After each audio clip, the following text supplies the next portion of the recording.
عليكم ورحمة الله وبركاته.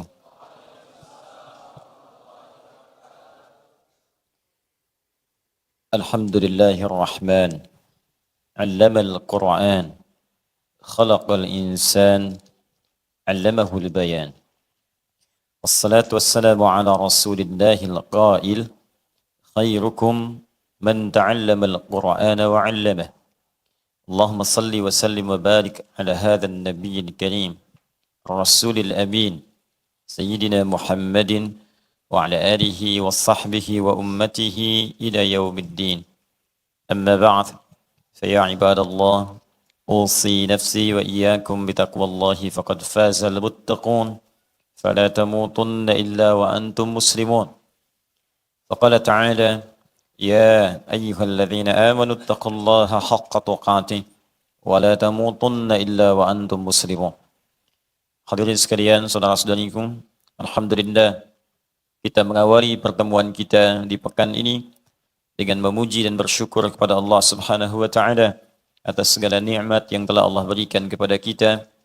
Nikmat iman khususnya, nikmat istiqamah dalam berislam, dan nikmat insyaallah mencintai Al-Qur'an, dan semoga diwafatkan dalam keadaan sebagai ahli Al-Qur'an. Demikian kita mendoakan saudara-saudari kita sebelum mengawali kajian kita di malam Jumat ini. Semoga Allah Subhanahu wa taala memberikan hidayah kepada orang-orang yang belum mendapat hidayah dan belum masuk Islam sampai dengan detik di waktu ini. Semoga Allah hunjamkan pada jiwa mereka keyakinan akan kebenaran Islam sehingga mau bersyahadat sebelum wafat menghadap kepada Allah Subhanahu wa taala.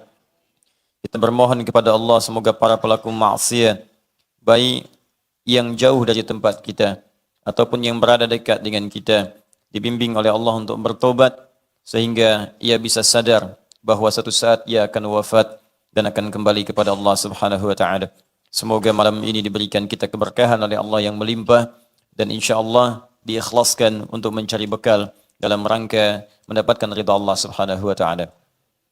Kita akan teruskan kajian kita di malam hari ini untuk meneruskan mengkaji makna ayat-ayat Al-Qur'an, dan kita telah bahas muqaddimah pertama dan kedua tentang makna surah Al-Fatihah, dan telah kita uraikan di pertemuan yang lalu bahwa nama Al-Fatihah bukan sekedar nama yang kemudian diberikan untuk memberikan isyarat bahwa surah ini adalah sebagai pembuka dalam mushaf Al-Quran dari urutan surah 114 surah itu, juga bukan sekedar surah pertama yang dibacakan dalam salat ketika kita bertakbir dan membaca iftitah kemudian membaca surah dalam Al-Quran, tapi juga dinamakan Al-Fatihah. Al-nya juga bermakna istighraq, yaitu mencakup makna-makna istimewa yang sangat luas, komprehensif, dan holistik. Banyak makna keistimewaannya. Bisa berarti asy-syifa, surah yang mengandung unsur pengobatan yang kesembuhannya langsung diberikan oleh Allah Subhanahu wa taala. Maka ketika diberikan nama asy-syifa, bukan sekedar kita ketahui, tapi fungsinya kita terapkan dalam kehidupan saat Allah ujikan sakit kepada diri kita. Maka bacakanlah surah ini seperti Nabi mengajarkan, seperti sahabat mempraktikkan dengan penuh keyakinan dan keimanan kepada Allah Subhanahu wa taala. Maka penyakit yang sulit pun dicontohkan langsung di masa Nabi, itu bisa sembuh dengan izin Allah Subhanahu wa taala. Surah ini juga disebut dengan surah As-Salah atau surah Al-Hamdu, karena dengan bacaan surah ini dibenarkan salat seseorang, bahkan menjadi rahasia dalam salat ketika membaca surah ini. Seperti kita terangkan di pertemuan lalu, rahasia salat, rahasia Al-Fatihah, kenapa disebut dengan surah As-Salah, bahkan disebut dengan surah Al-Hamdu. Bukan sekedar surah ini dibacakan dalam salat saat kita berdiri, tapi ada rahasia yang tercantum dalam hadis qudsi ketika Allah menyampaikan qasamtus shalahu baini wa baina 'abdi 'ala nisfain wa li 'abdi ma sa'al. Aku telah bagi salat menjadi dua bagian, antara aku dengan hambaku masing-masing punya hak dan kewajiban. Kalau hambaku benar menunaikan kewajibannya, maka apapun yang dia minta saat salat itu aku akan kabulkan. Jadi fungsi salat itu bukan sekedar ibadah yang ditunaikan, tapi di situ ada janji Allah untuk mengabulkan doa-doa yang disampaikan. Karena itu dalam kitab-kitab fikih, baik yang klasik, ya, klasik salafan dan kontemporer khalafan, yang dulu dan yang sekarang, as-salatu tu'na biha ad-du'a. Salat itu dipahami juga dengan doa. Jadi kalau Anda baca kitab-kitab fikih, maka kalimat pertamanya as-salat fil lughati ad-du'a. Salat menurut bahasa maknanya doa. Kenapa disebut dengan doa? Karena semua bacaan-bacaan dalam solat itu isyarat dan isinya menunjuk kepada doa. Takbir sudah doa, iftitah doa. Ternyata Al-Fatihah pun doa. Sampai kita mau salam isinya doa. Jadi kalau Anda banyak berdoa dalam solat, coba cek berapa banyak bagian yang dikabulkan. Nah, saat kita berdiri di Al-Fatihah itu, ada hadis qudsi khusus akan mengabulkan apa yang kita minta jika benar bacaan Al-Fatihah kita. Dari mana taunya? Dari hadis qudsi yang kita bacakan di pertemuan lalu. Idza qala al-'abdu, saat hamba mulai membaca alhamdulillahi rabbil alamin, alhamdulillahi rabbil alamin, qala Allah azza wa jalla, langsung dijawab oleh Allah kalimat itu. Jadi jangan sampai kita memiliki gambaran saat membaca Al-Fatihah dalam salat itu hanya bacaan biasa, langsung dijawab oleh Allah.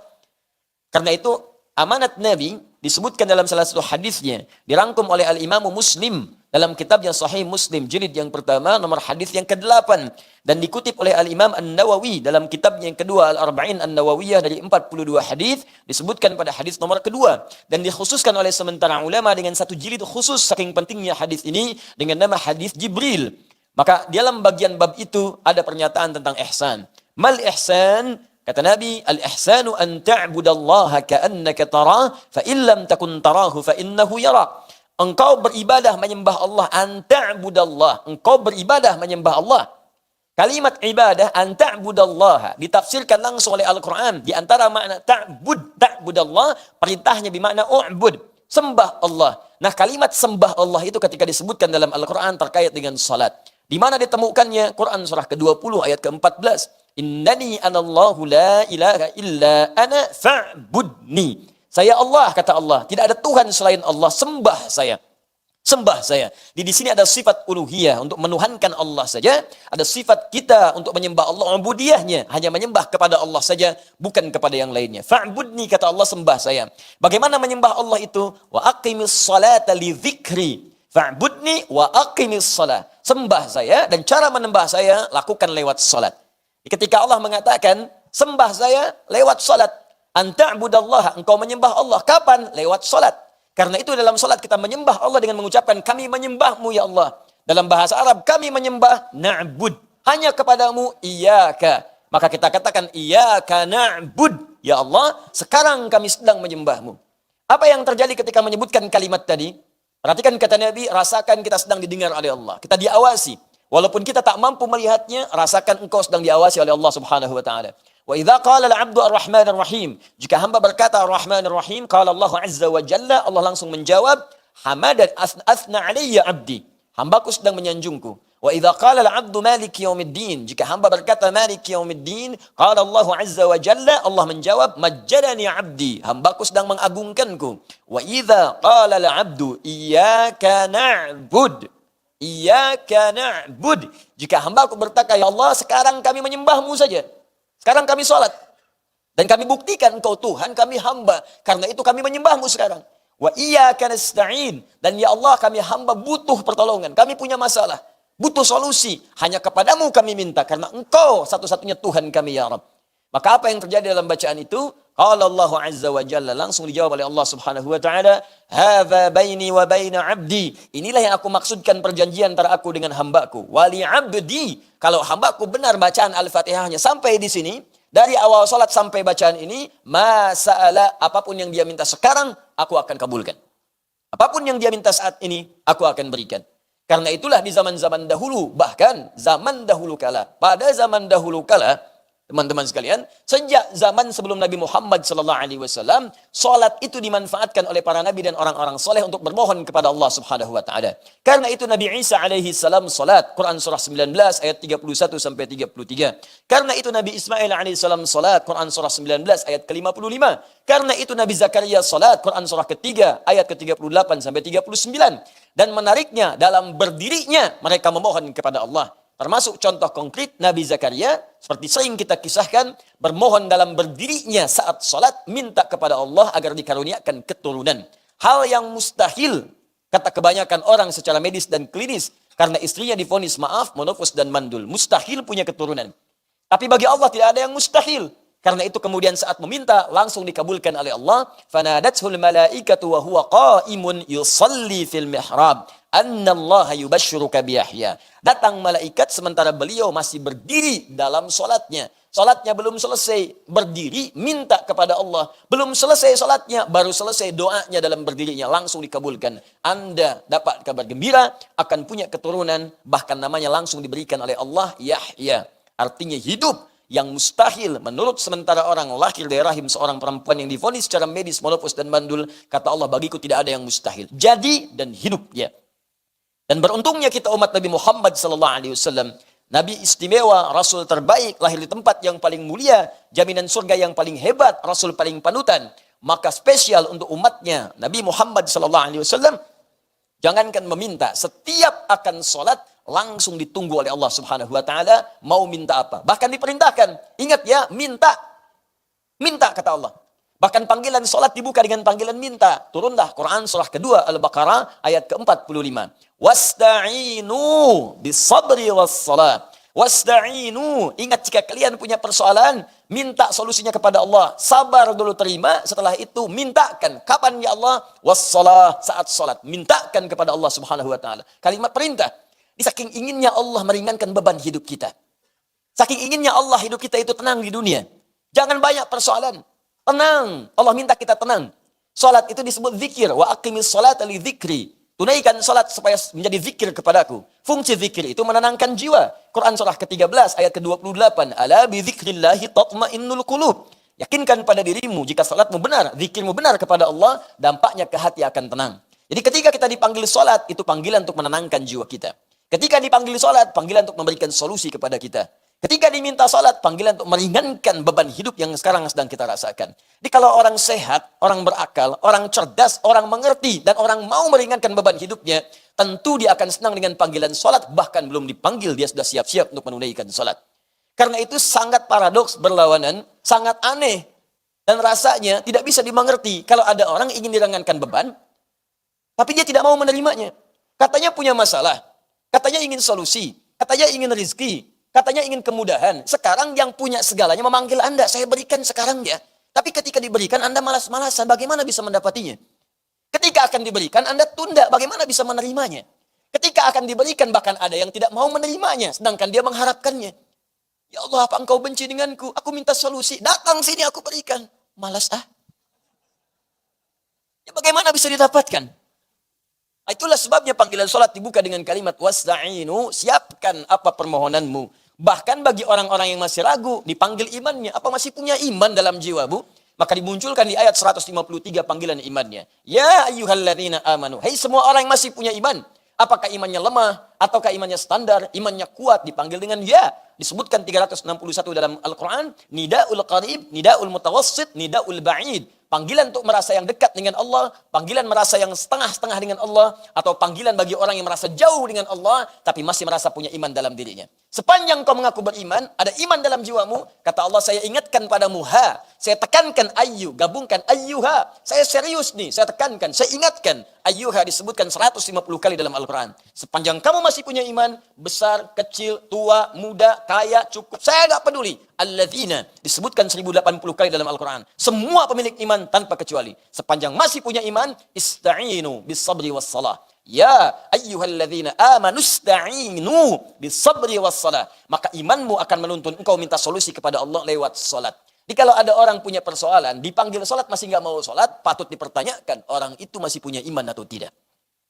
Karena itu bertakwalah kepada Allah Subhanahu wa taala ketika mendengar panggilan azan, yang harus kita hadirkan dalam benak kita bukan beban. Kalau beban itu capek.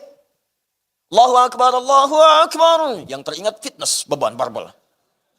Ya berat gitu kan. Tapi kalau kita bayangkan solusi, Masya Allah. Allahu akbar, Allahu akbar. Gajian. Allahu akbar, Allahu akbar. Lamaran diterima. Allahu akbar, Allahu akbar. Tender menang. Allahu akbar, Allahu akbar. Besok akad. Masya Allah. Malam lamaran, subuh akad. Kalau semuanya begitu enak. Dan semua hal yang disebutkan tadi namanya falah. Falah, kemenangan, kedamaian, kebahagiaan, ketentraman, kejayaan, falah. Hayya 'alas shalah. Kenapa salat? Hayya 'alal falah. Ayo dapat. Kalau yang kebayang semua itu demikian, itu enak. Di salat itu bukan beban. Nikmat gitu. Jadi baru mendengar suara itu langsung bangun. Ya Allah, solusi ini datang. Ya Allah, ini yang aku butuhkan. Ya Allah, aku tunggu-tunggu dari subuh tadi. Sekarang rupanya tiba. Ya Allah, aku tunggu-tunggu dari malam tadi ya Allah. Tapi kenapa aku nggak dengar azan ya Allah? Ketiduran rupanya. Nah, jadi kalau sudah seperti itu, orang-orang beriman itu akan menghafalkan waktu sholat. Hafal dia waktu sholat supaya merencanakan besok mau minta apa, nanti mau minta apa. Hafal. Makanya ciri orang beriman ketika disebutkan di Quran surah keempat An-Nisa ayat 103. Itu bukan sekedar dia senang sholat dan pasca sholat dia mengingat Allah, tapi dia juga mengetahui waktu-waktu sholat. فَإِذَا قَضَيْتُمُ الصَّلَاةَ فَاذْكُرُوا اللَّهَ. Maka jika engkau telah selesai menunaikan sholat, segera bergegas zikir kepada Allah. Ingat Allah, ingat Allah. Itu ciri keberhasilan sholat kita.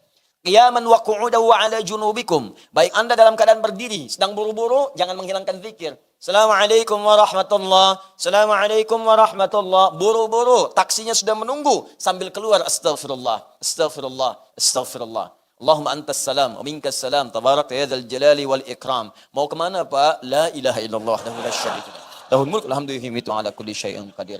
Masuk. Kuningan Pak. Jalan. Enak gitu. Ada kesempatan duduk, tunggu sampai syuruk, tunaikan salat. Tak ada kesempatan sulit di rumah sakit, tidak ada masalah. Rumah sehat, tidak ada persoalan. Sambil berbaring, zikir. Wa ala junubikum. Fa idza tuma'nantum fa aqimus shalah. Hati tenang, suasana nyaman, tunaikan salat dengan enak. Innas salata kanat 'alal mu'minina kitaban mawquta. Sungguh salat itu bagi orang-orang yang punya iman. Waktunya jelas ditentukan. Demikian terjemahan di mushaf. Tapi kalau Anda baca dengan ilmunya balaghah, maka kalimatnya akan berubah. Sungguh orang yang punya iman itu akan tahu baginya jelas waktu sholat. Kalimat singkatnya, orang beriman itu akan kenal, tahu, hafal waktu sholat. Jadi kalau Anda tahu, misalnya dalam kehidupan dunia saja, besok mau gajian, siap-siap Anda. Besok di kantor gajian jam 7, telat 5 menit, gagal, tunggu besok hari lagi. Pertanyaan saya, kalau ada ketentuan demikian, gajian jam 7, telat 5 menit, tunggu besok lagi. Datang jam berapa ke kantor? Jam 6, jam 5 sebelum subuh berangkat, booking. Sama satpamnya, kalau belum saya datang jangan buka. Udah minta duluan. Jadi sekarang Allah panggil kita. Kalau kita paham itu semua kemuliaan untuk kita booking dari sekarang. Ya Allah, insya Allah saya akan datang. Ya Allah berikan kesempatan untuk bangun.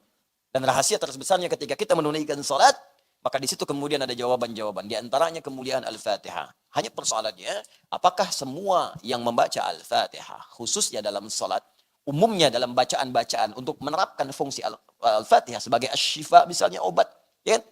Sebagai fungsi-fungsi lain yang telah kita sebutkan dahulu, Al-Kafiyah, Asy-Syafiyah, As-Salah, Alhamdu, Asasul Quran, Ummul Kitab, apakah semua yang baca Al-Fatihah akan mendapatkan keistimewaan ini?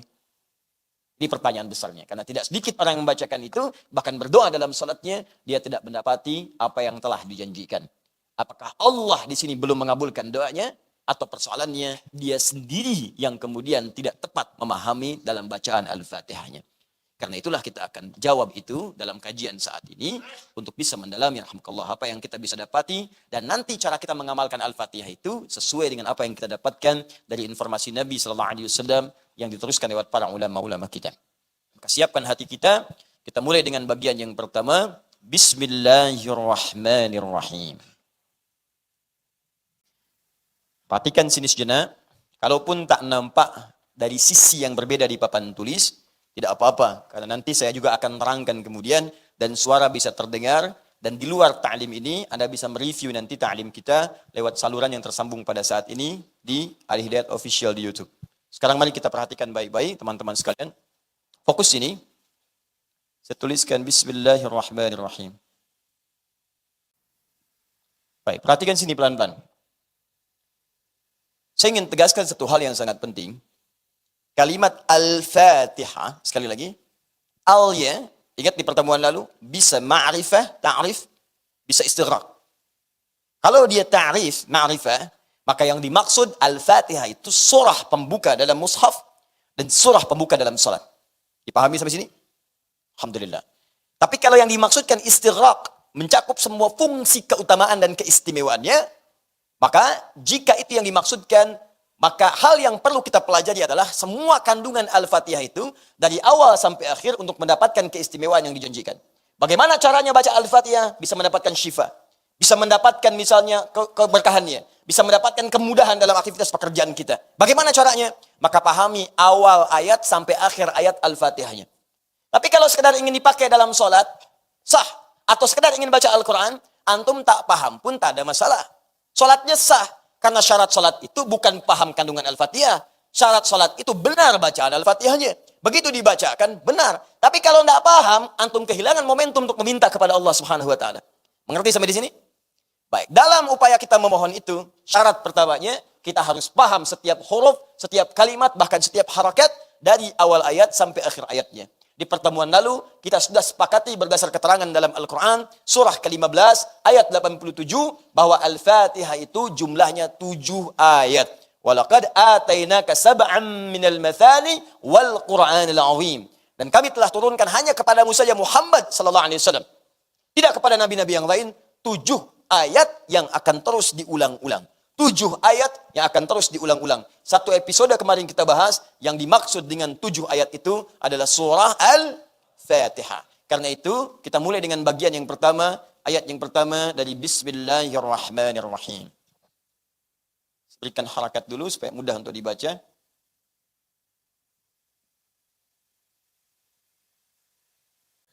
Kita akan belajar bacaan Bismillah ini dengan 3 klasifikasi. 3 pembahasan. Pembahasan pertama terkait dengan makna. Apa maknanya Bismillahirrahmanirrahim? Dan saya mohon nanti bersabar belajarnya, karena saya tidak akan terjemahkan. Yang akan saya sampaikan penggalian makna dari para ulama, dari mulai makna bahasanya. Kenapa menggunakan ba di situ? Ba-nya apa? Ya, apa fungsi ba di sini? Apa maksud kalimat ismun? Apa maksud kalimat Allah? Apa maksud kalimat Ar-Rahman? Apa maksud kalimat Ar-Rahim? Sampai semuanya kita paham, baru kita akan mengerti bagian kedua tentang hikmah penggunaan kalimat Bismillahirrahmanirrahim ini. Jadi kalau sudah paham artinya, kalau bagaimana cara menggunakannya dalam kehidupan kita.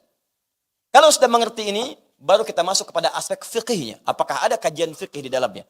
Kalau dipakai dalam sholat, apakah dibaca enggak kalimat Bismillahirrahmanirrahim? Kalau di luar sholat, bagaimana cara baca kalimat ini? Apakah dalam sholat dijaharkan Bismillahirrahmanirrahim, ataukah silencer? Atau tidak dibaca sama sekali? Atau dibaca misalnya yang pertama, selanjutnya tidak? Kalau di luar sholat, bagaimana bacaannya? Apakah harus lengkap? Mau makan, minum, Bismillahirrahmanirrahim. Atau boleh disingkat, Bismillah misalnya. Seperti apa gambarannya? Itu aspek fikihnya. Ya, sepakat sampai di sini? Sepakat tidak sepakat, tetap saya bahas 3 itu. Ya, saya mulai memperkenalkan dulu pembuka dari kitab ini, Tafsir Al-Quranil Azim, li Al-Imam Ibnu Katsir rahimahullah. Nanti kalau terkait dengan aspek hukum, saya bawakan kitab yang lain. Saya ambil contoh misalnya kitabnya Syekh Ali As-Sabuni. Ya, Syekh Ali As-Sabuni, Tafsir Ayatul Ahkam. Tafsir Rawa'i'ul Bayan fi Tafsiri Ayatul Ahkam. Terperinci semua di situ. Ayatnya apa dalilnya, apa pendapat ulamanya, setiap pendapat apa dalilnya, lalu disandingkan semua pendapat itu, dikomparasikan, bandingkan. Dan terakhir, apa kesimpulan dari perbandingan itu. Nanti insya Allah saya bawakan kitabnya. Yang hari ini kita akan bahas bagian yang pertama dari kalimat Bismillahirrahmanirrahim. Dan saya pun bawakan kitab acuannya supaya tidak diduga bahwa ini hanya ilmu otak-atik saja Ustaz Adi Hidayat. Nah, nanti kitabnya saya tunjukkan. Dari kitab ini nanti kita turunkan kajian kita insya Allah. Bismillahirrahmanirrahim. Kita mulai dengan Syekh Ibnu Katsir rahimahullah. Iftataha biha sahabatu kitab Allah Ta'ala. Iftataha biha sahabatu kitab Allah Ta'ala. Para sahabat seluruhnya memulai bacaan kitabullah, yakni Al-Quran, dengan Bismillahirrahmanirrahim. Ya, dengan Bismillahirrahmanirrahim di mushaf. Karena itu tulisan di mushaf Bismillahirrahmanirrahim dicantumkan. Baik yang bacaan Al-Fatihahnya Bismillahnya sir, tidak dibaca sama sekali, tetap ketika Anda melihat mushaf akan ada kalimat Bismillahirrahmanirrahim. Jelas di sini? Baik. Wattafaqal ulama'u ala annaha ba'du ayatin min suratin Naml. Pertama, semua ulama sepakat bahwa kalimat Bismillahirrahmanirrahim tercantum sebagai bagian dari ayat di surah An-Naml, surah ke-27. Tepatnya ayat ke-30. Ya innahu min Sulaibana wa innahu Bismillahirrahmanirrahim. Ini khusus untuk di ayat itu, di surah itu, surah ke-27, surah An-Naml. Ingat kalau disebutkan surah Al-Quran, saya sudah pernah mengajarkan, jangan bacakan dengan terjemahannya. Karena ini termasuk bagian dari kalimat-kalimat dalam syariat yang harus dibacakan dengan Arabnya. Ya, seperti adzan, seperti nama surah dalam Al-Quran. Kalau ingin berbincang dengan kawan, jangan disebutkan terjemahannya. Pertama, namanya akan berubah dalam kesan. Terjemahannya mungkin benar, tapi kesan yang diterima di hati bisa berbeda. Yang ketiga, respon kita menyikapi suratnya atau nanti menyikapi syariatnya juga akan tidak sama. Minimal tidak serius dalam menunaikannya. Sedang baca surat apa, akhi? Surat semut. Kamu bro, surat emak-emak, An-Nisa. Ya, misal. Kamu apa? Surat saya gajah, Al-Fil. Ya, dia sedang baca apa? Dia sedang baca surat lebah, An-Nahl. Jadi kesannya agak lain. Beda dengan kita ucapkan. Baca apa dia? An-Nabal. Kamu merajaah surat apa? Al-Fil. Dia surat apa? An-Nisa. Jelas ya? Sama dengan azan. Allahu Akbar, Allahu Akbar. Jangan diganti-ganti. Begitu Anda terjemahkan ke dalam bahasa biasa, atau ada penerjemah, atau diganti bahasanya. Karena pernah kejadian di beberapa negara demikian. Di Turki pernah terjadi seperti itu. Di Tunisia hampir-hampir. Dan tidak ada kesan dalam jiwa. Tidak ada lekat. Dan tidak ada penguat ke dalam hati kita untuk menunaikan salat dengan baik. Respon dari azan itu. Bayangkan di Indonesia berapa bahasa muncul. Ya, pulau saja itu ada 13.677 pulau. Itu belum termasuk pulau Gabung, pulau Gebang, pulau Abang, dan sebagainya. Anda bayangkan bahasanya banyak. Ya, bahasa Jawa, bahasa Sunda, ya, bahasa Betawi. Allahu Akbar, Allahu Akbar. Bahasa persatuan. Ya, bahasa Arab muncul. Tapi ketika Anda terjemahkan, ya, Tuhan saya besar, Tuhan saya besar. Indonesia, tapi orang lain belum tentu tahu. Betawi, Tuhan gua gede, Tuhan gua gede. Ke Bandung, Allah nu agung, Allah nu agung. Beda, kesannya lain. Ya, jelas ya? Karena itu dalam hal konteks terkait dengan surah Al-Quran, sebutkan dengan namanya. Semua ulama sepakat bahwa kalimat Bismillahirrahmanirrahim yang tercantum dalam surah An-Naml surah ke-27 ayat ke-30 adalah termasuk bagian dari surah itu dan ayat yang dimaksudkan. Gak ada perbedaan pendapat di sini. Kemudian tsumma ikhtalafu hal hiya ayatun mustaqillatun fi awwali kulli suratin. Kemudian mereka berbeda pendapat. Apakah Bismillahirrahmanirrahim ini termasuk awal dari setiap surah? Misal setiap surah Al-Baqarah ada Bismillahirrahmanirrahim. Kalau Anda buka di mushaf sebelum Al-Baqarah ada Bismillahirrahmanirrahim. Ya. Sebelum Ali Imran ada Bismillahirrahmanirrahim. Sebelum An-Nisa ada Bismillahirrahmanirrahim. Cuma satu surah yang tidak dibuka dengan Bismillahirrahmanirrahim. Yaitu surah ke-9 namanya surah At-Taubah atau surah Al-Bara'ah. Jadi hanya satu surah yang tidak dibuka dengan Bismillahirrahmanirrahim. Sebagian ulama mengatakan, walaupun tidak ada di situ, tapi Allah kemudian menyantumkannya di An-Naml ayat ke-30. Di jumlah Bismillahirrahmanirrahim tetap 114 jumlahnya. Ya, semua 113 selain Al-Bara'ah, tapi kemudian ditetapkan di An-Naml ayat ke-30. Innahu min Sulaiman wa innahu Bismillahirrahmanirrahim. Maka jumlah Bismillahirrahmanirrahim dalam Al-Quran, dalam mushaf semuanya 114. Jelas? Kenapa Ustaz tidak dibuka Al-Bara'ah At-Taubah dengan Bismillahirrahmanirrahim? Karena Bismillahirrahmanirrahim itu kalimat penuh dengan ungkapan kasih sayang. Janji-janji kebaikan. Ada kemuliaan, ada lemah lembut di dalamnya. Ada sifat Allah yang sangat memerhatikan. Sedangkan Al-Bara'ah At-Taubah itu surahnya diturunkan untuk membuka izin perang. Bara'atum minallah. Telah tiba kemudian izin dari Allah Subhanahu wa taala dan Rasulnya. Ketika kalian banyak dizalimi, sekarang kalian sudah mulai kuat bisa membela diri. Silahkan siapkan pembelaan itu, berjihad kalian. Di jihad bukan menembak orang sembarangan, ya bunuh orang, granat orang, bom orang, bukan. Jihad itu mempertahankan harga diri, mempertahankan izzah Islam wal muslimin ketika kita memang kemudian membutuhkan pembelaan-pembelaan yang dimaksudkan. Maka dalam perang itu tidak ada kasih sayang. Saya banyak menerangkan kalimat ini. Belum pernah ada di muka bumi ini, dari awal sejarah sampai dengan kekinian, orang perang pakai kasih sayang. Silahkan cek. Tanyakan pada tentara-tentara manapun, pada pasukan-pasukan paling hebat dimanapun. Pernahkah ada sejarah dituliskan perang menggunakan kasih sayang? Assalamualaikum. Assalamualaikum dulu tuh. Izin tembak ya. Dor, sakit nggak? Kalau sakit maaf ya, sengaja. Ya, nggak ada begitu. Tembak ya tembak, gitu kan? Karena itu di At-Taubah tidak menggunakan Bismillahirrahmanirrahim. Jadi yang pertama, ada perbedaan pendapat di kalangan para ulama tentang apakah Bismillahirrahmanirrahim dalam setiap awal surah itu termasuk bagian dari surah itu atau tidak. Jelas ya?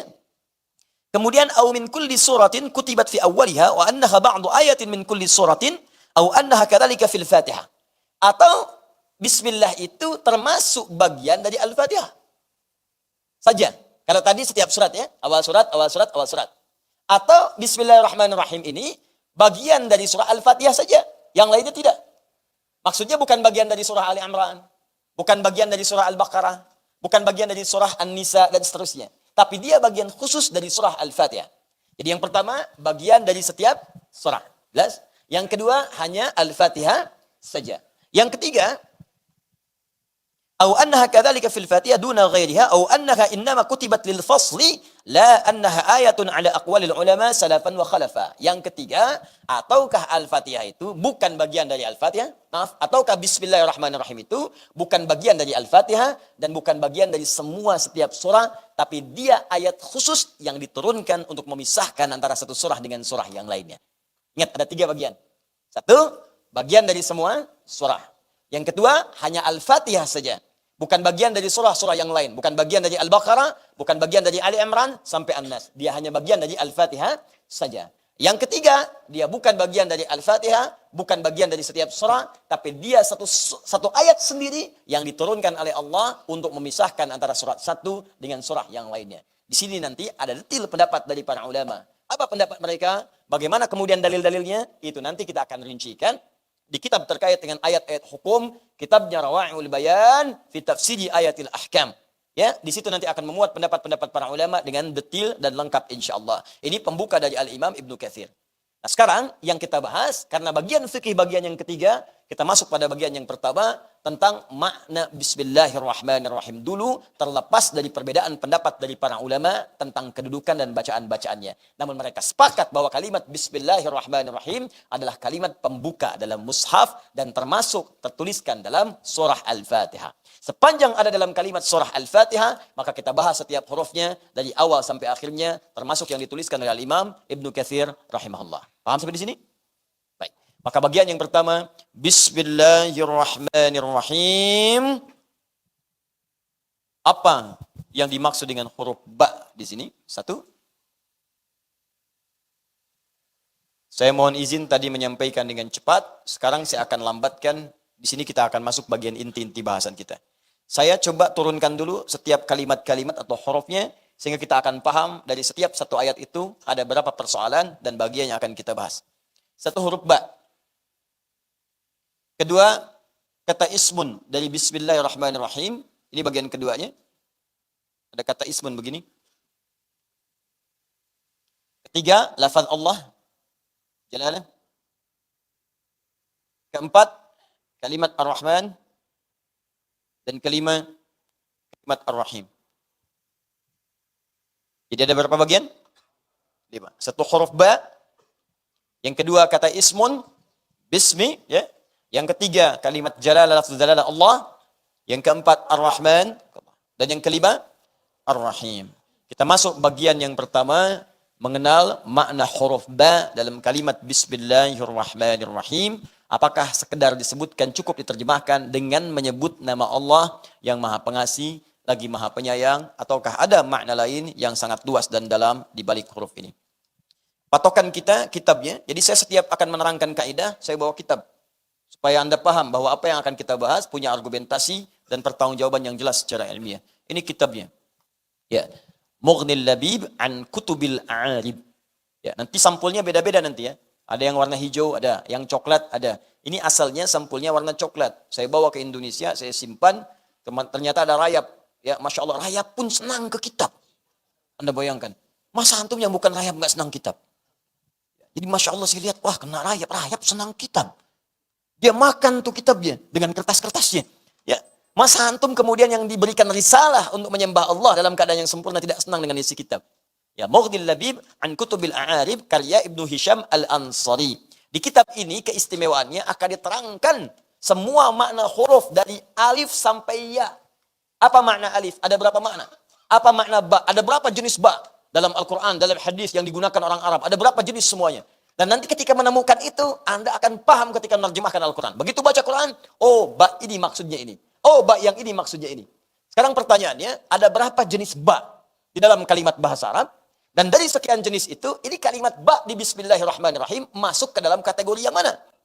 Misal, kalau ada 14, kalau ada 13, kalau ada 10 jenis huruf ba, yang satu ini di antara 10 masuk ke dalam hukum yang mana? Demikian kemudian kita akan memahami dan menerapkannya dalam kajian Al-Fatihah itu. Sekarang, kapan kita akan bacakan kitab ini? Setelah menunaikan salat Isya berjamaah, insyaallah. Subhanakallahumma wa bihamdika asyhadu an la ilaha illa anta astaghfiruka wa atubu ilaik. Assalamualaikum warahmatullahi wabarakatuh. Alhamdulillah. Wassalatu wassalamu ala Rasulillah wa ala alihi wa sahbihi wa man wala wa ba'd. Saudara-saudariku, alhamdulillah kita telah menunaikan salat Isya berjamaah serta seluruh amalan sunnahnya insyaallah. Semoga salat kita dan seluruh zikir kita diterima oleh Allah Subhanahu wa taala. Demikian kita berdoa kepada hamba-hamba Allah yang telah beriman yang belum menunaikan salat Isya, entah di perjalanan atau waktunya berbeda. Kita berdoa semoga juga diberikan kesempatan untuk menunaikan salat Isya dengan khusyuk. Dan mudah-mudahan sekali lagi para pelaku maksiat bisa bertobat dan kembali berhijrah untuk mendekat kepada Allah dan Rasul-Nya. Sebelum kita melanjutkan, saya ingin mengingatkan semua hadirin, baik di dalam masjid ataupun sekitarannya, untuk mengikhlaskan niat karena Allah Subhanahu wa taala dan menilai ta'lim kita ini sebagai bagian dari perjuangan kita untuk beramal saleh. Kalau seperti itu, insyaallah cara kita bertaklimnya akan lebih ringan. Saya tadi coba mengamati beberapa bagian ikhwah, ada yang berdiri, ya bukan di dalam bahkan di luar. Ya ada beberapa mungkin bagian-bagian yang mesti berjuang. Ya setidaknya mudah-mudahan itu perjuangan mendapatkan ridha Allah, karena di akhirat itu lebih berat lagi perjuangannya. Jadi mumpung masih di dunia, kita berjuang dengan semangat karena kita tidak tahu di bagian mana kita akan menghadap kepada Allah Subhanahu wa taala. Boleh jadi di antara malam ini ada bagian tersendiri bagi sebagian saudara-saudari kita untuk berpulang kepada Allah. Dan dalam pulang itulah dicatatkan kalimat terbaik, sedang berjuang untuk mendekat kepada Allah Subhanahu wa taala. Kita lanjutkan insyaallah pelajaran kita dalam kajian surah Al-Fatihah pada ayat yang pertama. Bismillahirrahmanirrahim. Pada klasifikasi bagian pertama dari 5 pembahasan di ayat ini, yaitu pembahasan tentang makna huruf ba, khususnya ba yang melekat pada kalimat Bismillahirrahmanirrahim. Apa saja fungsi ba itu, khususnya dalam penggunaan huruf ini di bahasa Arab. Saya ingin bedakan, kita sedang tidak bicara ba dalam bahasa Latin. B dengan A dibaca ba. B dengan I dibaca bi. B dengan U dibaca bu. Ya, B dengan O dibaca bo. Ba, bi, bu, bo. Ya. Kemudian itu tidak kita uraikan. Yang kita uraikan adalah huruf ba dalam penggunaan dan pengucapannya di lisan orang-orang Arab. Seperti apa makna yang dimaksudkan? Karena itu, kita akan kembali kepada karya ulama-ulama kita yang menyampaikan tentang makna-makna huruf dan kalimat dalam bahasa Arab. Saya kembali ingatkan, kita akan gunakan kitab yang sangat populer.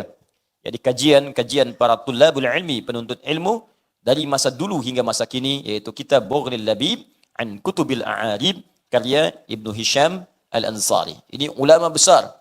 Banyak kitabnya. Dan kitabnya juga banyak diburu. Dan Masya Allah, kitab-kitabnya juga sangat bervariasi di bidang-bidang yang berbeda-beda, tidak hanya di satu ragam ilmu saja. Ini kita akan masuk langsung pada pembahasan huruf ba. Ya, kalau saya bahas dari huruf alif, itu menghabiskan 167 halaman tersendiri. Baru huruf alif, 167 halaman. Ya. Nah, sekarang kita masuk huruf ba. Ya, jadi langsung ke huruf ba, supaya kita bisa mendapatkan banyak faidah atau manfaat di pembahasan kita. Bismillahirrahmanirrahim. Ada yang mau bacakan? Silahkan. Ini masih asli insyaAllah. Enggak saya apa-apakan, masih bahasa Arab. Ya. Ya. Dan tanpa harokat. Ya, tanpa harokat. Jadi asli ini insyaAllah. Ya. Harful ba. Huruf ba. Ya, harful ba. Huruf ba. Saya terangkan sebentar. Tulisannya, teman-teman sekalian. Ini seperti ini, ba. Tapi kalau kita ingin munculkan aslinya, begini kemudian diucapkannya, al-ba, huruf ba. Dah hamdahnya. Ya, harful ba, huruf ba. Ingat, dibaca dengan ditulis, itu beda. Dituliskan begini, satu saja. Seperti ini. Tapi dibacanya begini. Ba. Tulisannya begini. Kenapa penting saya terangkan ini? Kita akan kembali kepada faidah membaca ayat Al-Quran.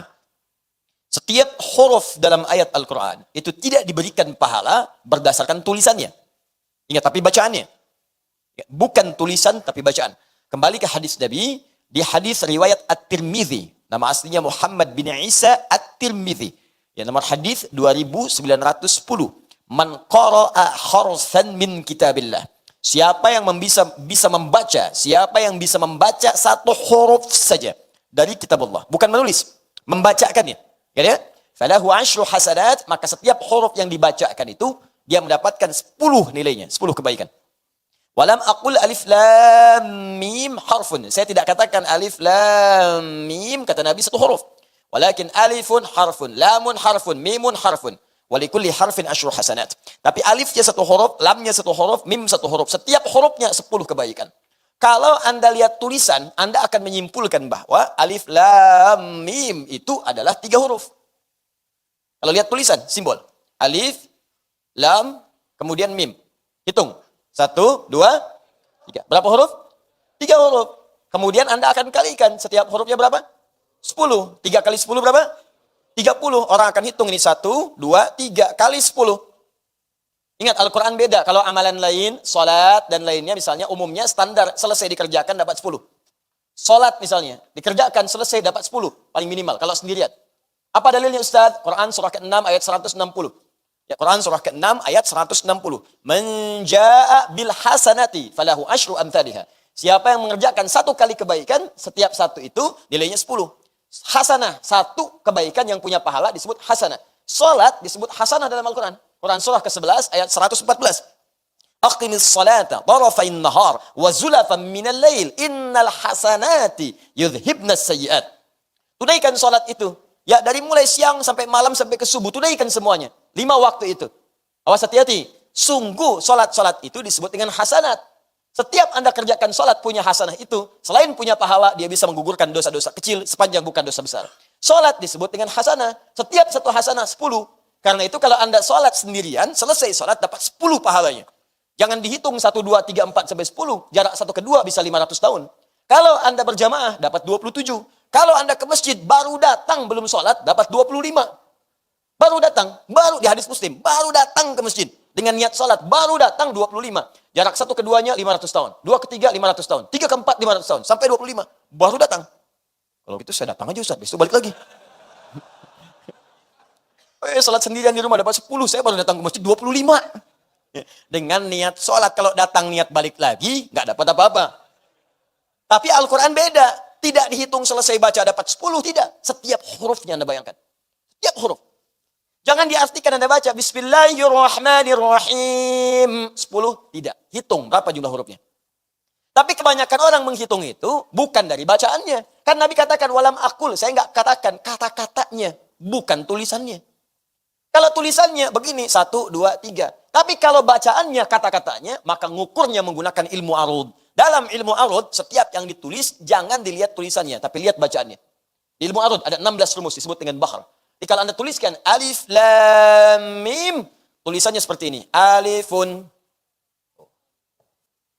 Ada berapa huruf lagi? 3. Dari 1 ini aja, ada 3 kali 10. Masya Allah. Ini huruf apa? Belum selesai. Hamzah, dari sini saja, Hamzah. 1, 2, 3, 4. Sudah 4 huruf. Dari sini saja, haun. 3 huruf, ha. 1, 2, 3. Belum selesai. Ternyata rumus ini nanti disebutkan dalam Al-Quran, surah kedua ayat 261. Orang yang selalu hitung-hitungan dalam beramal, akan diberikan sesuai dengan hitungannya. Tapi setiap orang yang mengerjakan karena Allah tanpa pernah berhitung, wallahu yudha'ifu liman yasha, wallahu wasi'un alim. Allah akan berikan tanpa batas dengan kadar kekuatan pengetahuan Allah terhadap kadar keikhlasan orang yang beramal itu. Jadi kalau mengerjakan apapun termasuk infak, jangan pernah kita berhitung. Disebutkan di ayat sekali infak 700. Mathalul ladzina yunfiquna amwalahum fi sabilillah kamathali habbah ambatat sab'a sanabil fi kulli sumbulatin mi'atu habbah. Ingat, sekarang sering dipotong sampai sini ayatnya. Setiap orang infak, setiap satu yang dia keluarkan sama dengan satu menanam biji satu. Ya, menanam satu benih. Satu tumbuh jadi 7 tangkai. Setiap tangkai ada 100 biji baru. 1 kali 7 kali 100. 700 kali lipat. Orang sering menghitung, masukkan 100.000 kali 700. Itulah nilainya di sisi Allah. Ayatnya belum selesai. Teruskan ayatnya. Wallahu yudha'ifu liman yasha. Allah akan berikan kadar berkali lipat tanpa hitungan kepada siapa yang dikehendaki. Siapa yang dikehendaki itu? Orang yang tidak pernah berhitung dalam amalannya. Kalau Anda masukkan 100.000, tapi Anda hitung 100.000. Nolnya 5. Lumayan, di sisi Allah 700 kali lipat. Dihitung Anda, 70 juta. Masya Allah. Bikin status, alhamdulillah hari ini sudah punya tabungan akhirat 70 juta. Ada satu orang yang masukkan cuma 500 rupiah. Dan dia nggak pernah berhitung. Saking ikhlasnya dia jaga, itu supaya nggak bunyi gitu kan. Masukkan. Dan kotaknya itu bukan kayu, tembaga. Ya. Ikhlas dia jaga supaya nggak bunyi itu.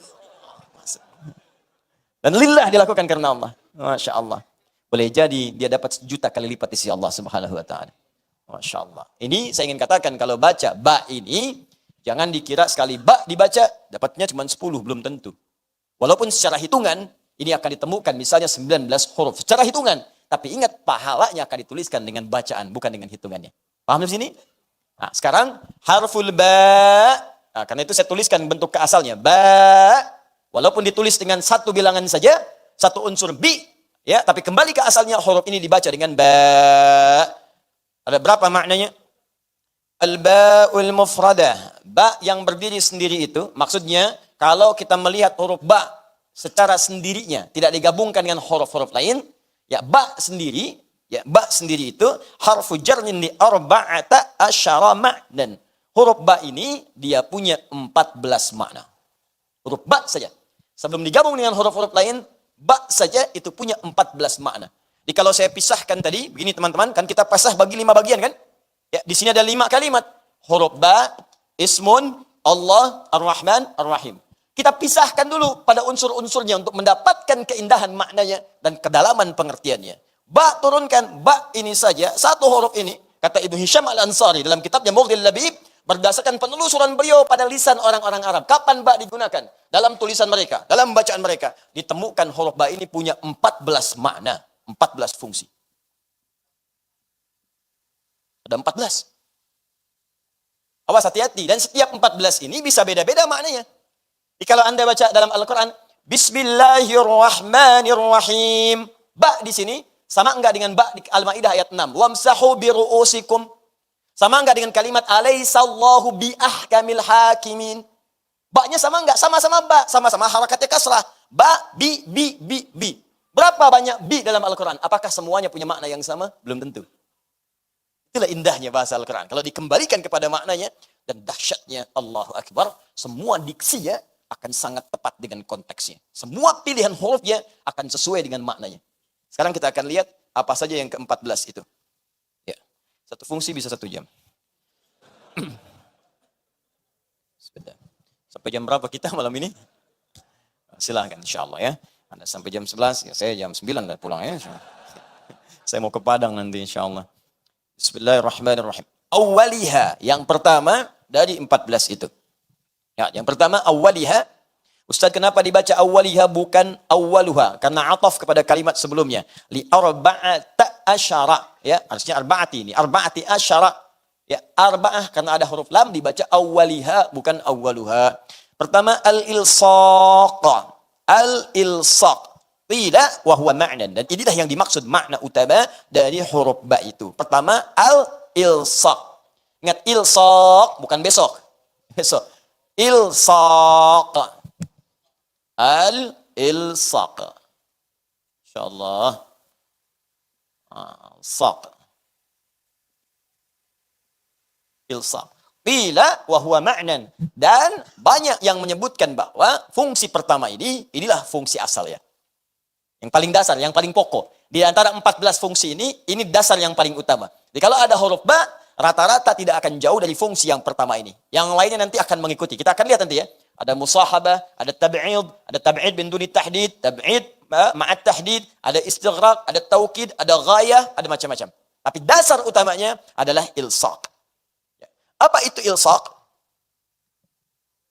Dari kata alsaqa yulsiqu, ilsaqan. Terambil lagi dari akar kata yang paling dasarnya. Lasaqa. Lasaqa. Lam, sad, qaf. Ini akar kata yang paling asal. Sebelum mendapatkan penambahan hamzah jadi alsaqa. Ya, lasaqa. Sesuatu yang lekat menempel, sulit terpisahkan. Lekat, nempel, sulit terpisahkan. Karena itu orang Arab menyebut lem dengan lisaq. Ya akhi, indaka lisaq. Ya akhi, kamu punya lem enggak? Ya, indaka lisaq. Oh iya, besok. Bukan.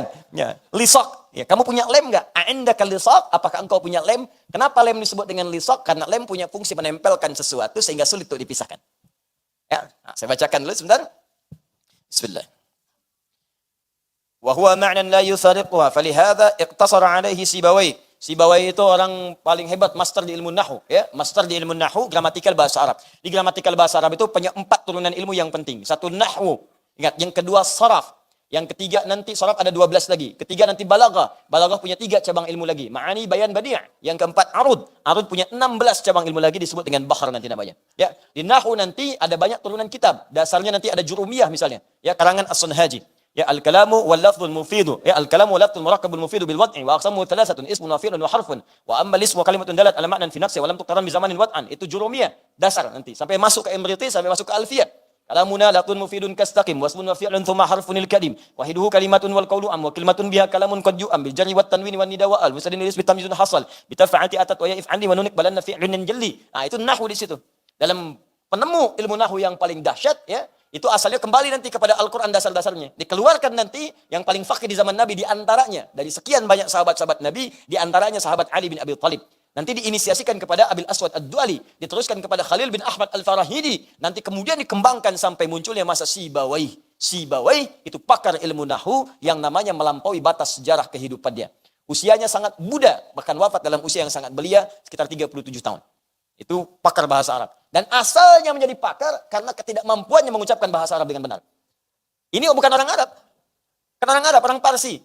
Ya, kalau kita sekitaran sekarang Iran, Irak, dia datang kemudian ke Arab, ikut harakah. Begitu baca kalimat, salah harakat. Begitu salah itu, salah.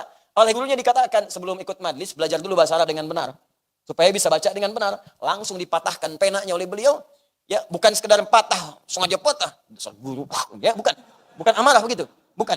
Tapi beliau berazam di hadapan gurunya, saya tidak akan datang lagi ke tempat ini, saya patahkan dulu pena saya, sebelum saya mampu menguasai bahasa Arab dengan baik. Itu caranya. Keluar beliau belajar bahasa sampai jadi pakar di bidang bahasa, mengalahkan guru yang tadi kemudian mendebat beliau itu. Atau membetulkannya. Jadi kalau ada kalimat-kalimat guru demikian, ditafsirkanlah ke arah yang positif. Dapat keberkahannya. Syekh Nawawi Al-Bantani itu di antara doanya sebelum datang ke majelis ilmu sering sedekah. Sedekah. Ngasih orang-orang sekitaran dan diniatkan sedekahnya itu, niatnya itu indah sekali. Apa niatnya? Ya Allah, mudah-mudahan dengan sedekah ini ya Allah, saya ditutup dari mengenal aib-aib guru saya. Saya nggak pengen tahu aibnya ya Allah. Ya sedekah sebelum datang. Supaya tidak disibukkan untuk mencari kesalahannya. Supaya tidak disibukkan untuk menafsirkan segala kekurangannya. Pokoknya udah, saya nggak mau tahu, pengen kebaikannya aja. Karena itu tidak pernah beliau belajar pada setiap guru kecuali mendapatkan manfaat ilmunya. Dan tidak pernah kenal kekurangannya. Sehingga pikiran semuanya terbatas pada kemuliaannya. Nah, ini kadang-kadang ini yang hilang di siswa-siswa sekarang. Belum masuk majlis sudah salah tuh. Majlis siapa? Ustaz Adi? Bid'ah. Tapi semalam bagaimana dapat ilmunya? Ya, karena itu saya katakan pada siapapun mesti baik. Ya, berprasangka baik. Kalau ada baik diambil, tak sepakat jangan dicela. Ya, itu siapapun gurunya. Anda tidak harus berguru kepada saya. Banyak ustaz-ustaz lain yang baik-baik. Ambil ilmunya. Barangkali ada kelebihan yang bisa menetapkan dan meneduhkan jiwa Anda. Ambil ilmunya dan di situ kemudian beradab dengan mulia. Paham ya? Ya, saya tidak mengajarkan Anda untuk mencela orang lain. Ya, baik. Kita kembalikan. Tadi seperti itulah Sibawai. Al-Imam An-Nawawi demikian akhlak para ulama kita. Maka saya kembalikan ke sini, Sibawai juga berpandangan, setiap pandangan Sibawai akan diamini oleh semua pakar bahasa setelahnya. Jarang ada yang mendebat. Ya. Baik, saya kembalikan.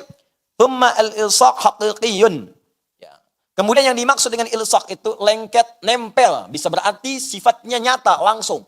Hakik itu langsung. Contoh.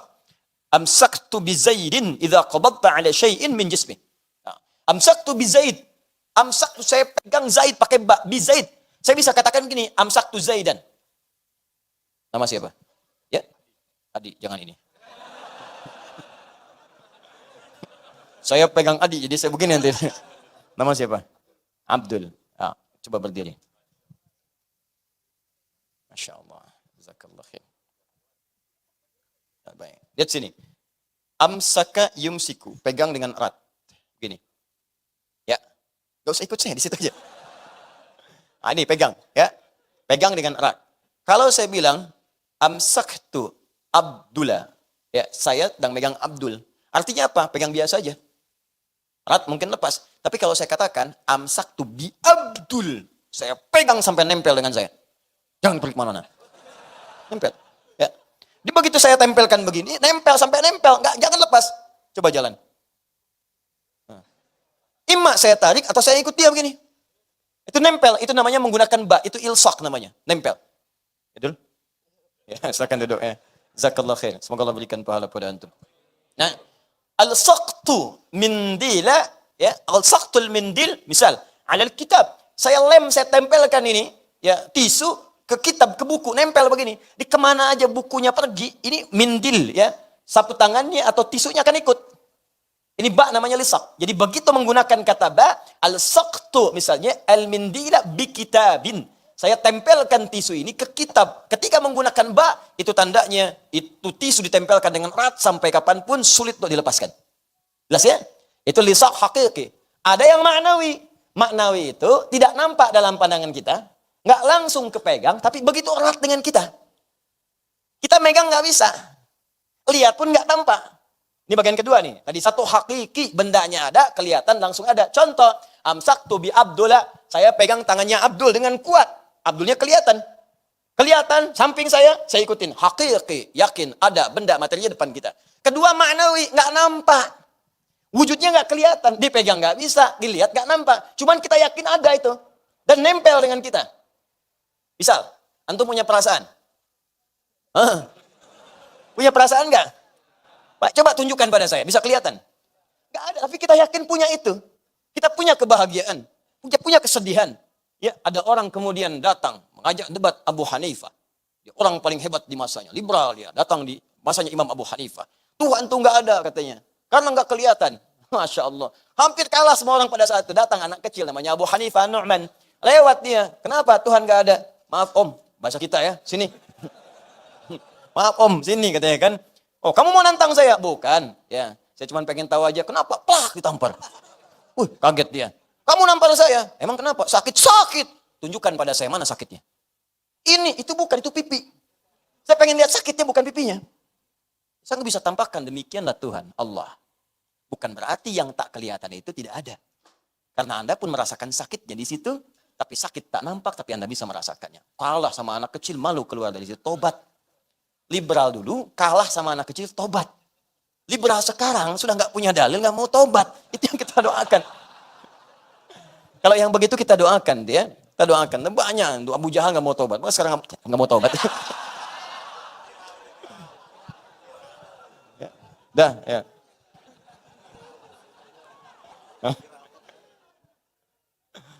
Belakang bawah ibu-ibu, apa sih? Aduh. Gak apa-apa Bu ya, gak apa-apa, bismillah. Walaupun tidak nampak, yang penting hati kita terhubung lah ya. Nih. Catat, Dun. Jadi yang pertama hakiki, kedua kalau tak nampak tapi dapat disebut dengan ma'nawi. Nah disinilah saya ingin terapkan Bismillahirrahmanirrahim. Ba-nya disambungkan dengan Allah. Bismillah. Ba-nya dihubungkan dengan Allah. Bagaimana kita menerapkan hukum yang pertama ini? Jika dihukum dengan kalimat ilsaq sebagai dasar pokok makna dari huruf ba itu. Maka perhatikan baik-baik. Walaupun Allah tak nampak dalam pandangan kita saat ini. Walaupun kita tidak bisa melihatnya saat ini. Tapi yakinlah Allah itu ada dekat kita. Bahkan mengawasi lebih lekat dibandingkan dengan lem yang kita tempelkan di jari kita. Maka muncullah kemudian firman Allah. Misalnya di Quran surah kedua Al-Baqarah ayat 186. Paling kiri sebelah bawah. Wa idza sa'alaka ibadi anni fa inni qarib. Jika hambaku bertanya kepada Muhammad sallallahu alaihi wasallam tentangku, ingin mencari-cari aku, katakan kepadanya aku begitu dekat, qarib, dekat sekali. Bahkan ditajamkan di Quran surah ke-50 ayat ke-16.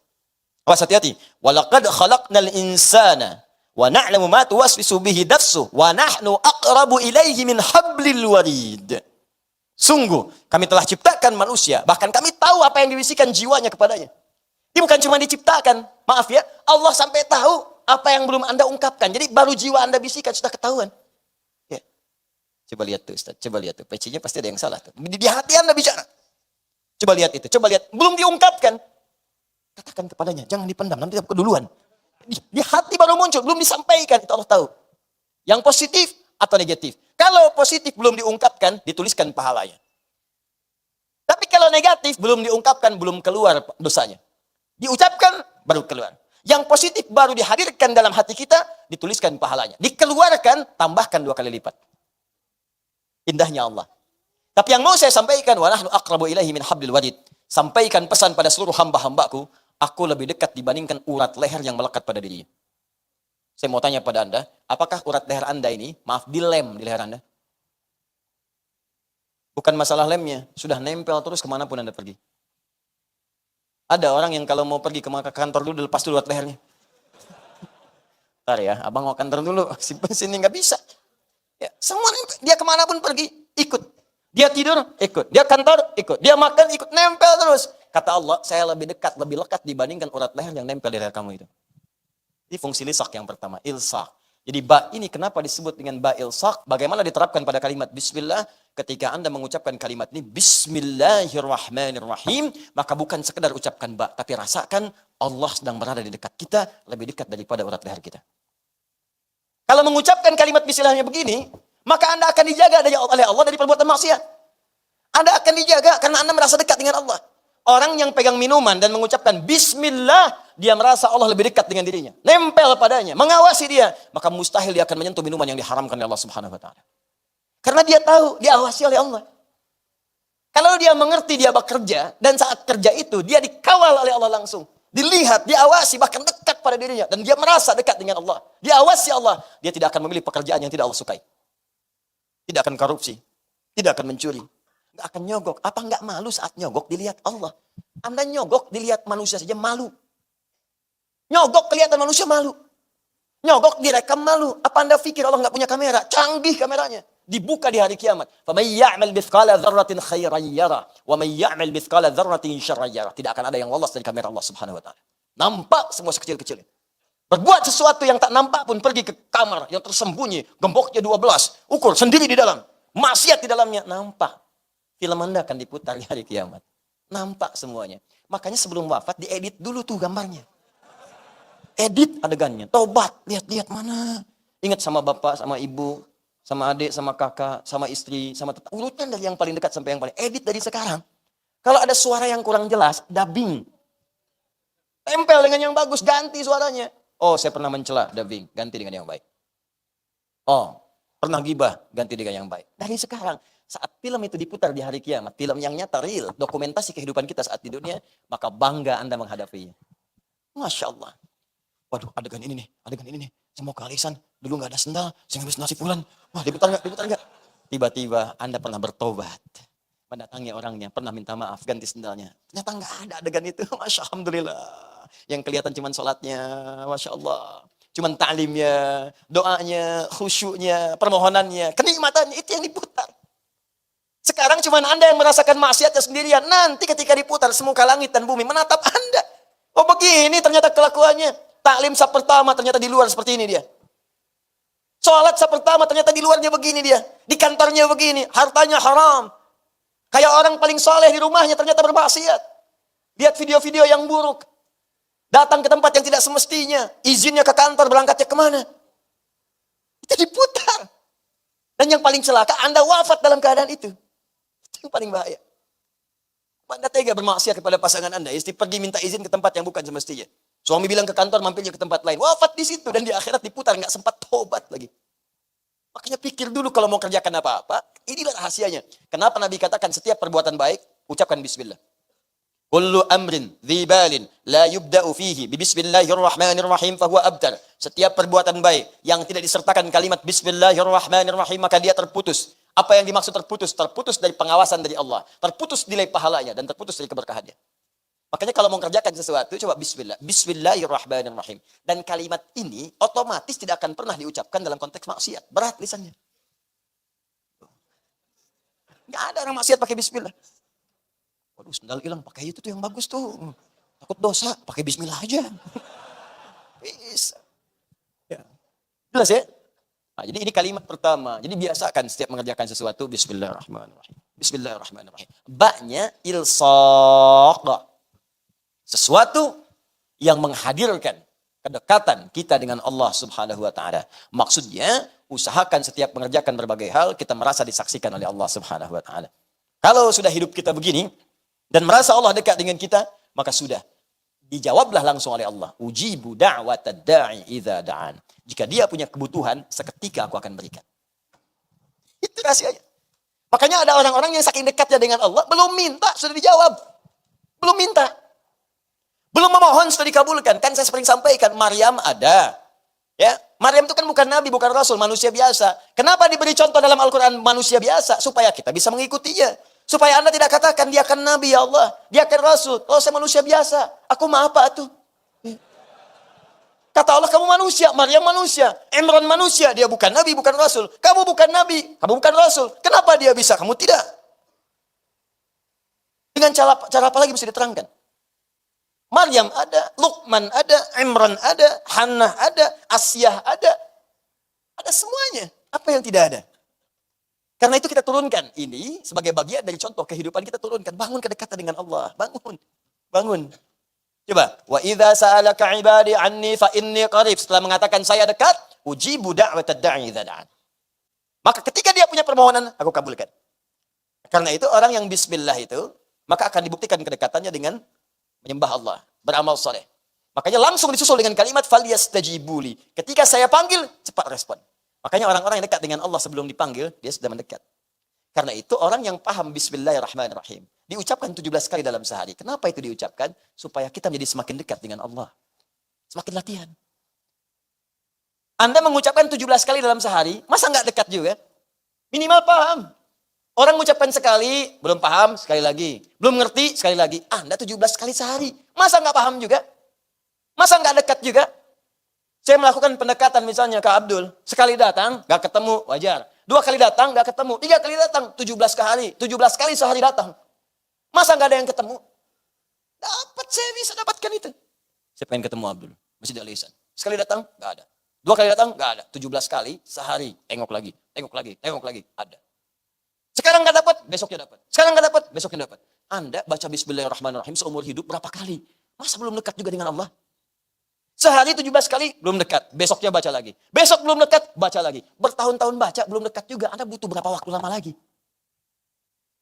Pertanyaannya adalah, apa yang menyebabkan orang baca ini belum dekat dengan Allah? Karena dia tidak paham fungsi huruf ba di dalamnya.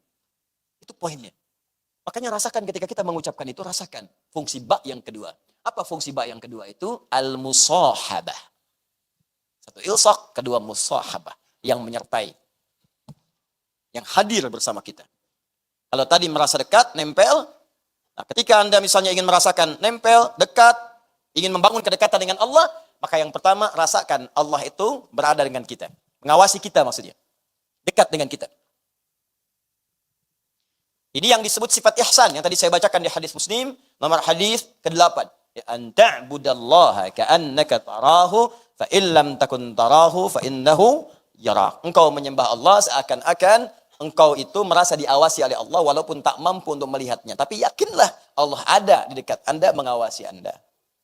Jadi kalau ingin merasakan kedekatan dengan Allah, rasakan Anda didekati oleh Allah. Rasakan diawasi oleh Allah. Rasakan Allah hadir dekat dengan Anda. Kalaupun tak mampu menatapnya, minimal Anda merasakan itu. Itulah langkah pertama. Jadi kalau ingin merasakan membangun kedekatan dengan Allah, pertama rasakan dulu kata Nabi. Rasakan Anda itu sedang diawasi oleh Allah. Ini gini ya, maaf ya. Ada siswa sedang ujian. Ya, maaf nih, pengawasnya nggak ada, tapi dia sadar ada CCTV, ada kamera. Kamera itu 17 siswa, jumlah kameranya 17. Setiap meja ada kamera di depannya langsung. Bayangkan, bukan 1, 2, 17 kamera langsung di depannya begini. Nah, pertanyaan saya, apakah anak ini, setiap siswa itu akan nekat untuk mencontek atau tidak? Hah? Mustahil. Kenapa? Karena ada yang merasa mengawasi. Dan dia tidak akan nekat.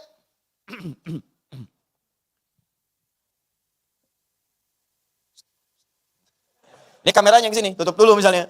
Tetap akan ketahuan, dicek lagi kenapa kamera di situ kosong. Lihat kamera intinya. Oh, dia sengaja memindahkan kamera untuk mengerjakan sesuatu.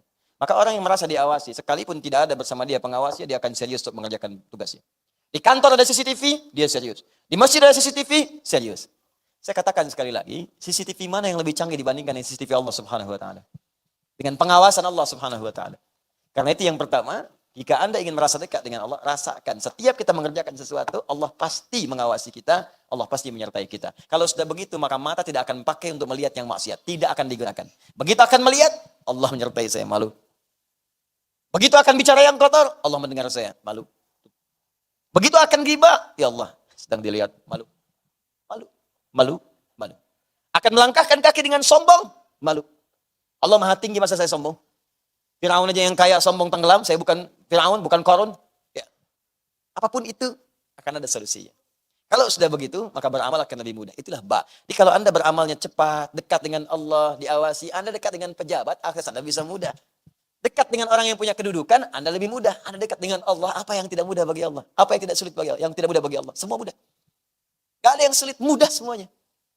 Nah, maka orang yang baca benar bismillahnya, walaupun tidak menyempurnakan sampai akhirnya, ada orang yang cuma baca bismillahirrahmanirrahim, sembuh penyakit.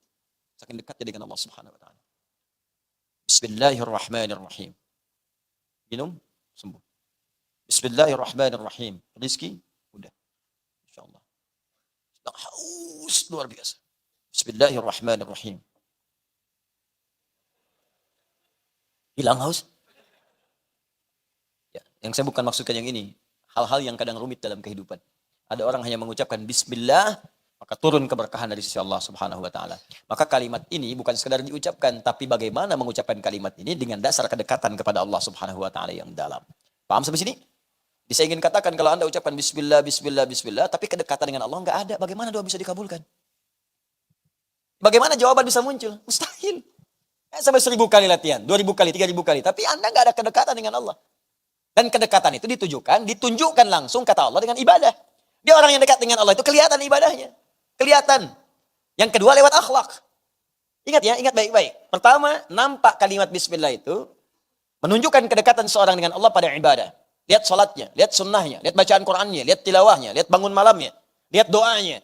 Setelah itu hasil ibadahnya nampak pada akhlak. Karena setiap ibadah itu terkorelasi dengan akhlak. Salat itu ibadah. Apa fungsi salat? Akhlak. Innas salata tanha 'anil fahsya'i wal munkar. Anda salatnya bagus secara syariat fikih. Rajin kuantitasnya, rajin sunnah dikerjakan, tahajud dikerjakan. Masya Allah, bacaan bagus. Cuman sayang, pendalaman tidak ada. Dampak gak muncul, akhlaknya tidak muncul. Mohon maaf, salat iya, narkoba iya. Salat iya, korupsi iya, ada yang salah. STMJ, salat terus maksiat jalan. Paham ya? Nah, ini bagian yang pertama. Jadi ukurannya kedekatan dengan Allah nampak pada ibadah, terukur lewat akhlak. Itulah ba dalam makna ilsaq wal musahabah. Paham di sini? Baik, kita bahas dua dulu di sini ya. Jadi kalau 14 ya nanti saya tunjukkan lewat kalimat-kalimat yang lainnya. Sekarang saya beri bocoran dulu sebentar. Beri bocoran sebentar. Jika ba dua ini benar, ilsaq dengan musahabah, maka akan muncul yang ketiga, yaitu istighraq, atau yang keempat at-tab'id min duni tahdid, atau yang ketiga at-tab'id ma'a tahdid. Istighraq pernah kita bahas di awal pertemuan yang kemarin. Semua hal yang terkait dengan keseluruhan tanpa batas. Komprehensif, holistik, semua. Maka kalau Anda dekat dengan Allah Subhanahu wa ta'ala, maka semua yang Anda butuhkan dalam kehidupan, Allah akan cukupkan. Allah akan limpahkan. Karena itu nanti rahasianya kenapa datang Ar-Rahman dan Rahim setelahnya. Rahman, pemberian dalam urusan dunia. Maka semua kebutuhan dunia Anda, kalau Anda dekat dengan Allah, istighraq semua diberikan. Sakit Allah sembuhkan. Orang datang ke rumah sakit, Anda cukup kemudian, Allah, ya Allah, bismillahirrahmanirrahim. Beri kesembuhan. Kadang dokternya datang sendiri. Kadang obatnya dikirimkan ke tempat Anda. Anda nggak ke rumah sakit, dokternya datang ke tempat Anda. Anda nggak ke rumah sakit, obatnya dikirimkan ke Anda. Anda bahkan nggak bilang, saya sakit, beritanya nyampe, didoakan oleh orang, semoga lekas sembuh. Padahal Anda aja belum berdoa. Itu anugerah, kawan. Itu nikmat, Abdul. Biasa. Iya. Itu anugerah. Kenapa Anda tidak berharap mendapatkan itu semua? Belum berangkat sudah ada gitu. Mau beli nasi goreng, Masya Allah. Mau berangkat, tukangnya datang sendiri. Tek, nasi goreng. Mau bayar, kawan datang. Akhi mau apa nasi goreng? Udah, antum makan aja. Urusan bayar aneh. Masya Allah. Wah. Kan dibuka, mana dompetnya? Tadi sih emang iya, cuman ketinggalan dompetnya.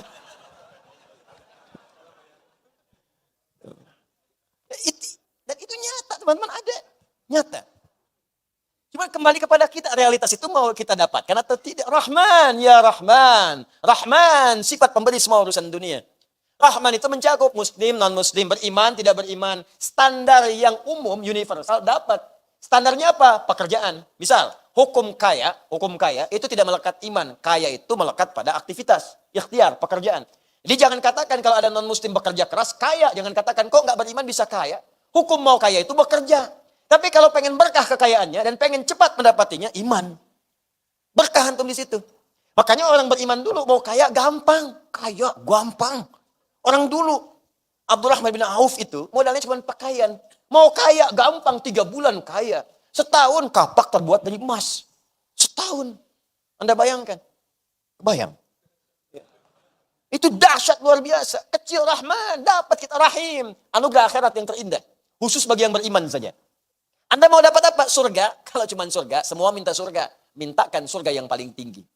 Mintakan surga di samping Nabi Muhammad SAW. Mintakan surga yang langsung berdekatan dengan Allah Subhanahu wa taala. Mintakan surga yang bisa menatap Allah Subhanahu wa taala tertinggi. Lebih dekat dengan Allah, semakin dekat Anda mendapatkan anugerah terindah. Karena itulah diakhiri dengan kalimat Ar-Rahman Ar-Rahim. Ar-Rahman Ar-Rahim. Kalau nggak butuh semua, sebagian tabi'in. Ya Allah, saya nggak pengen jadi terlalu kaya, Allah takut sombong. Gak apa-apa. Yang penting yang kamu butuhkan saya berikan. Tab'id ma'atahdid. Terbatas pada kebutuhannya saja. Makanya ada orang minta itu sesuai kebutuhan dikasih oleh Allah. Nih, yang kamu butuhkan nih. Kalau lebih daripada ini berbahaya. Ya Allah, aku ingin jadi direktur. Jadinya manajer. Ya Allah, mobil ya Allah, mobil ya Allah. Motor dapatnya. Motor. Aku berikan kau motor, aksesnya lebih cepat. Terbebas dari kemacetan. Jalanan indah bisa berkelok-kelok, engkau lewat. Mobil kamu dikhawatirkan ketika akan keluar, bahkan tak bisa buka pintu. Ya, harus ada ajudan, harus ada ini, ada itu. Hidup kamu jadi berat nantinya. Dapat dia mobil. Dapat dia motor. Dapat sepeda. Ya Allah, aku ingin sepeda motor, ya Allah. Aku kabulkan. Motornya aku tunda. Kan bagian kedua, sepeda motor. Motornya nanti, sepeda dulu. Kiri, sepeda. Kiri. Dapat. Indah. Dunia tuh gimana ya? Saya kadang bingung orang tuh berantem masalah dunia. Padahal hukumnya kecil gitu kan. Ini tuh gak ada nilai ya. Jadi apa? Allah kan kasih rumus dekat dengan Allah. Jadi dia jadi kecil. Tidak ada orang sedih masalah dunia. Ada orang berantem masalah dunia. Ya Allah, kenapa gitu kan? 2 orang berebut pekerjaan sambil berkelahi. Berebut mobil sampai saling tusuk, saling meninggal dua-duanya. Mobilnya nggak ada yang dapat. Saya suka ketawa gitu kan. Apa yang mau direbutin itu? Ya, rebutan sendal, rebutan kamera, rebutan ini. Ngapain? Ngapain dunia? Kita tinggalin. Kalau bukan Anda meninggalkan dunia duluan, dunia meninggalkan Anda duluan. Makanya bismillah. Pakai itu. Biar nggak sembarangan. Rahman dapat, Rahim dapat kita. Dan disitulah kita mendapatkan tanda di sisi Allah Subhanahu wa taala. Apa itu tanda bahasa Arabnya? Wasmun. Kalau disatukan dengan ba, hilangkan wawunya. Ganti dengan alif. Kalau pengen cepat, hilangkan alifnya. Langsung sin dengan mim. Gabungkan dengan ba. Bismillah. Ini asalnya dari kata ismun. Ismun ini pendapat pertama dari kata wasmun. Yang berarti tanda yang melekat. Ini saya tidak bicara terjemahan ya. Kalau terjemahan ini makna umum. Ismun diartikan nama. Dalam bahasa Arab. Ismun, nama, masmuka, siapa namamu hai lelaki. Masmuki, siapa namamu hai perempuan. Mas Karyo, namanya Karyo.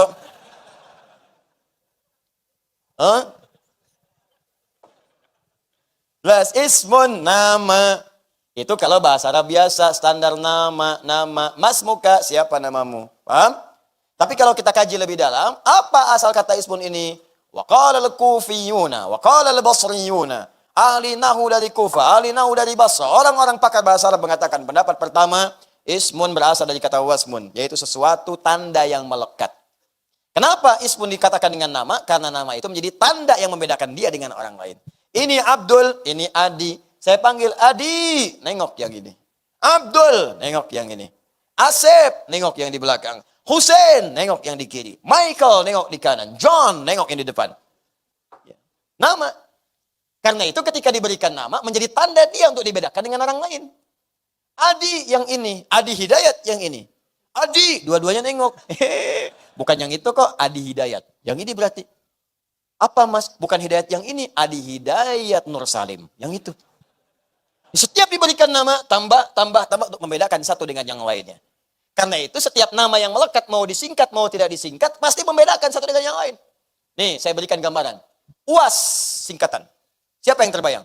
Ustaz Abdul Samad. Kita doakan, studinya lancar, sudahnya insya Allah lancar. Ya kan? Kembali ke tanah air, berdakwah dengan baik, diterima masyarakat. Dan insya Allah dijaga oleh Allah Subhanahu Wa Taala. Uben, siapa yang terbayang? Ustaz Bakhtiar Nasir. Kita doakan, baik, sehat, ya, dikuatkan oleh Allah, diikhlaskan dalam berdakwah, dijaga kesehatan, dapat. Wah, ada hidayat. Itu yang lain. Doakan Allah ampuni dosanya, masih banyak maksiatnya, semoga Allah ampuni. Itu aja. Selesai. Ya, jadi setiap kita mendapatkan itu nampak. Makanya pasti ketika nggak ada akan dicari. Ya. Ayo singkat silahkan, tapi akan spesifik menunjuk pada orangnya. Ya. UAH, Ustaz Adi Hidayat, UAS, Ustaz Abdul Somad, UBN, Ustaz Bakhtiar Nasir. Ya. Ustaz Yahya Kusmayanto, Kuya. Bisa. Bisa, contoh. Paham ya? Nah, jadi inilah wasmun. Nah, Bismillah, kalau kita kaitkan dengan Allah, orang-orang yang dekat dengan Allah Subhanahu Wa Taala, yang selalu membangun kedekatan, dengan ibadah tadi, dengan akhlak, maka dia akan mendapat tanda spesial di hadapan Allah Subhanahu Wa Taala. Ditandain tuh hamba tuh. Disebut-sebut namanya oleh Allah. Beda dengan yang lain. Maka turun kalimat, fadhkuruni adzkurkum. Kamu nyebut saya sebut kamu. Banyak hamba yang disebut oleh Allah Subhanahu Wa Taala. Di antaranya adalah hamba-hamba yang sering rajin ke majelis ilmu. Itu hamba spesial.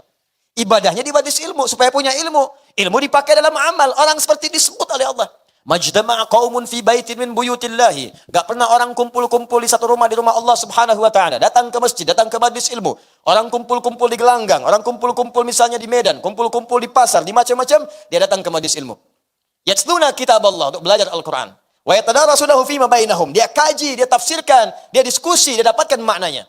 Illa, kecuali dia mendapatkan 4 hal. Allah berikan 4 kemuliaan. Ghasyiyathumur rahmah. Sepanjang dia belajar itu, rahmat Allah diliputkan di atasnya. Mau minta apa?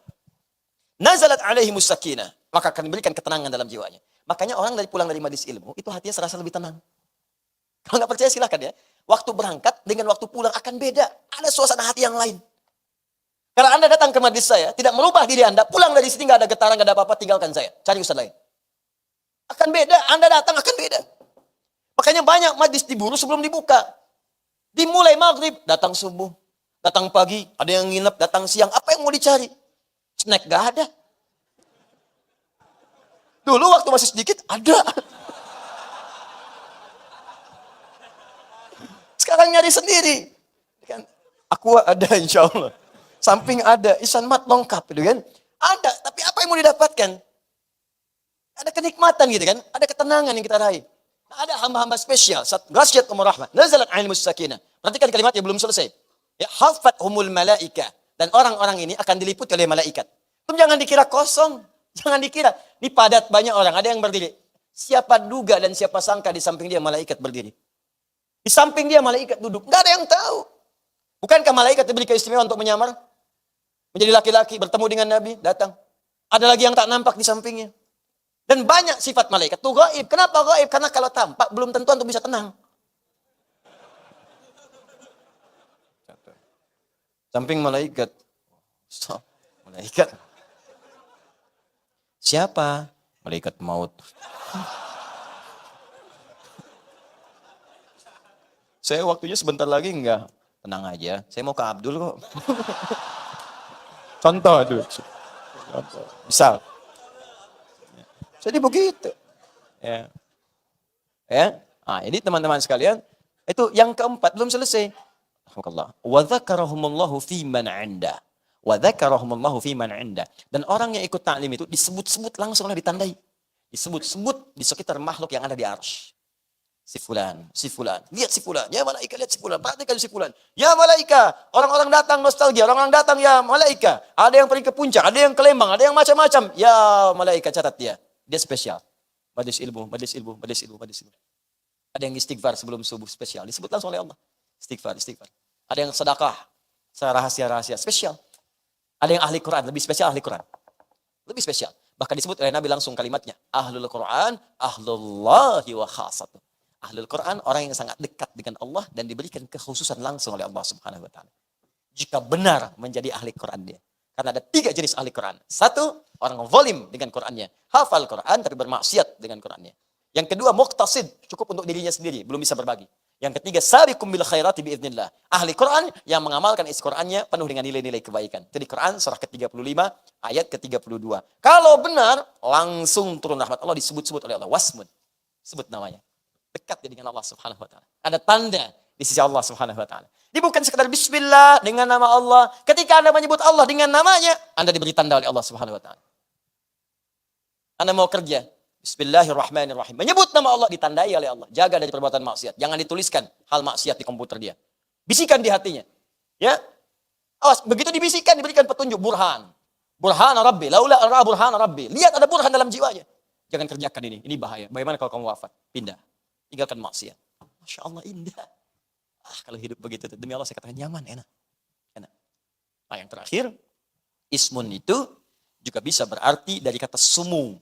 Sumuwun, sesuatu yang tinggi terangkat. Sumuwun, sesuatu yang tinggi terangkat. Sesuatu yang tinggi terangkat. Oh, ini agak dalam ya kajiannya. Kalau ngaji biasa mungkin nggak dapat gitu. Ya, mungkin dapatnya nahwunya huruf jar aja. Baun harfu jar min ilaan ala fi rubaba kaf lam. Huruf jar yang menjadikan kalimat setelahnya harokatnya kasroh jar diturunkan ke bawah. Bi jadi i, bismi, harokatnya i, nggak ada bismu, nggak ada bisma, pasti i. Ya, billahi jadi i, itu hanya hukum nahu. Tapi kalau kita ngaji tafsirnya, maka mesti dibawa buku-buku seperti ini. Kitab-kitab ini supaya dapat kita lengkap. Sumuwun, sesuatu yang tinggi. Orang-orang yang ditandai oleh Allah, maka akan diangkat derajatnya tinggi di sisi Allah Subhanahu wa taala. Jelas. Orang-orang dekat dengan Allah, merasa dekat dengan Allah, ibadah kepada Allah, akhlaknya mulia, maka ditandai oleh Allah dan diangkat derajat di sisi Allah Subhanahu wa taala. Persis seperti orang beriman, amal soleh diangkat derajat. Orang menuntut ilmu karena Allah diangkat derajat, ditandai oleh Allah. Tadi hadisnya saya bacakan. Maka turun Quran surah 58 ayat 11. Yarfa'illahu alladhina amanu minkum walladhina utul ilma darajat. Allah akan angkat orang beriman di antara kalian dan orang yang diberikan pengetahuan. Naik. Nah, ini jarang kita dapatkan teman-teman sekalian, ya, gambaran-gambaran semacam ini. Maka berlindunglah kepada Allah yang maha tinggi supaya kita ditandai dan diangkat derajat kita oleh Allah Subhanahu wa taala. Ya, karena itu coba setiap baca bismillahirrahmanirrahim hadirkan makna ini. Hadirkan. Allah sedang mengawasi saya. Kalau salat malu kalau diawasi bacaan gak bagus. Katanya di hadapan Allah, katanya diawasi, masa bacaan jelek? Mau sampai kapan bacaan kita belepotan dalam salat? Udah bertahun-tahun, ribuan kali rukuk sujud, apa enggak ada episode salat kita yang bagus bacaannya? Bukan cuma sudes aja yang bagus. Ya, saya juga sudus akan lebih bagus. Belajar yang bagus. Bukan cuma sifulan saja yang bagus, saya pun akan lebih baik lagi. Bukan cuma sifulan aja yang suaranya indah, saya pun insya Allah bisa indah. Belajar. Supaya nggak malu saat menghadap pada Allah. Anda menghadapkan dengan bos di kantor, kata-kata ditata-tata.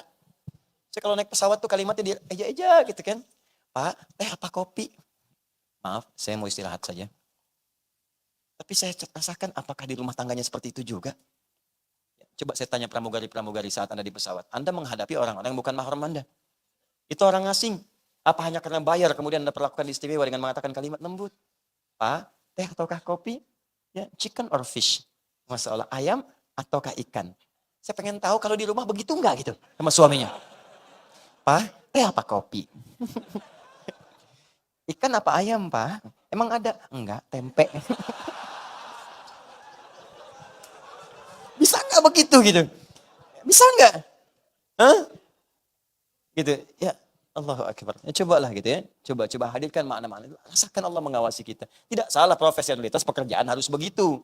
Harus begitu memang karena tuntutan pekerjaan, profesionalitas. Harus dilakukan. Cuman maksud saya, ketika Anda di hadapan manusia bisa begitu, kenapa di hadapan Allah tidak lebih baik?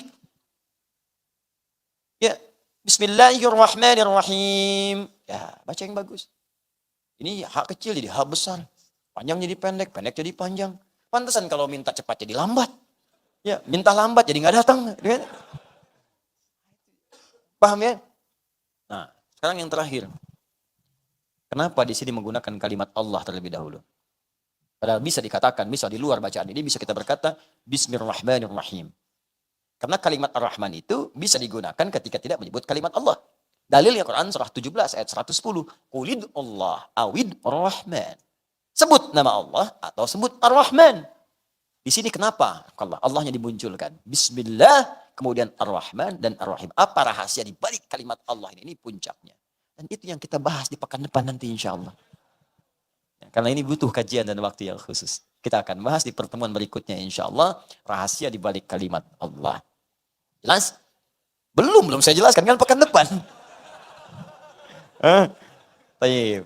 Ya, yang pertama saya ingin berikan pengumuman bahwa insya Allah teman-teman sekalian, dan khusus baik pemirsa dimanapun Anda berada, insya Allah besok kami akan berangkat ke Sumatera Barat.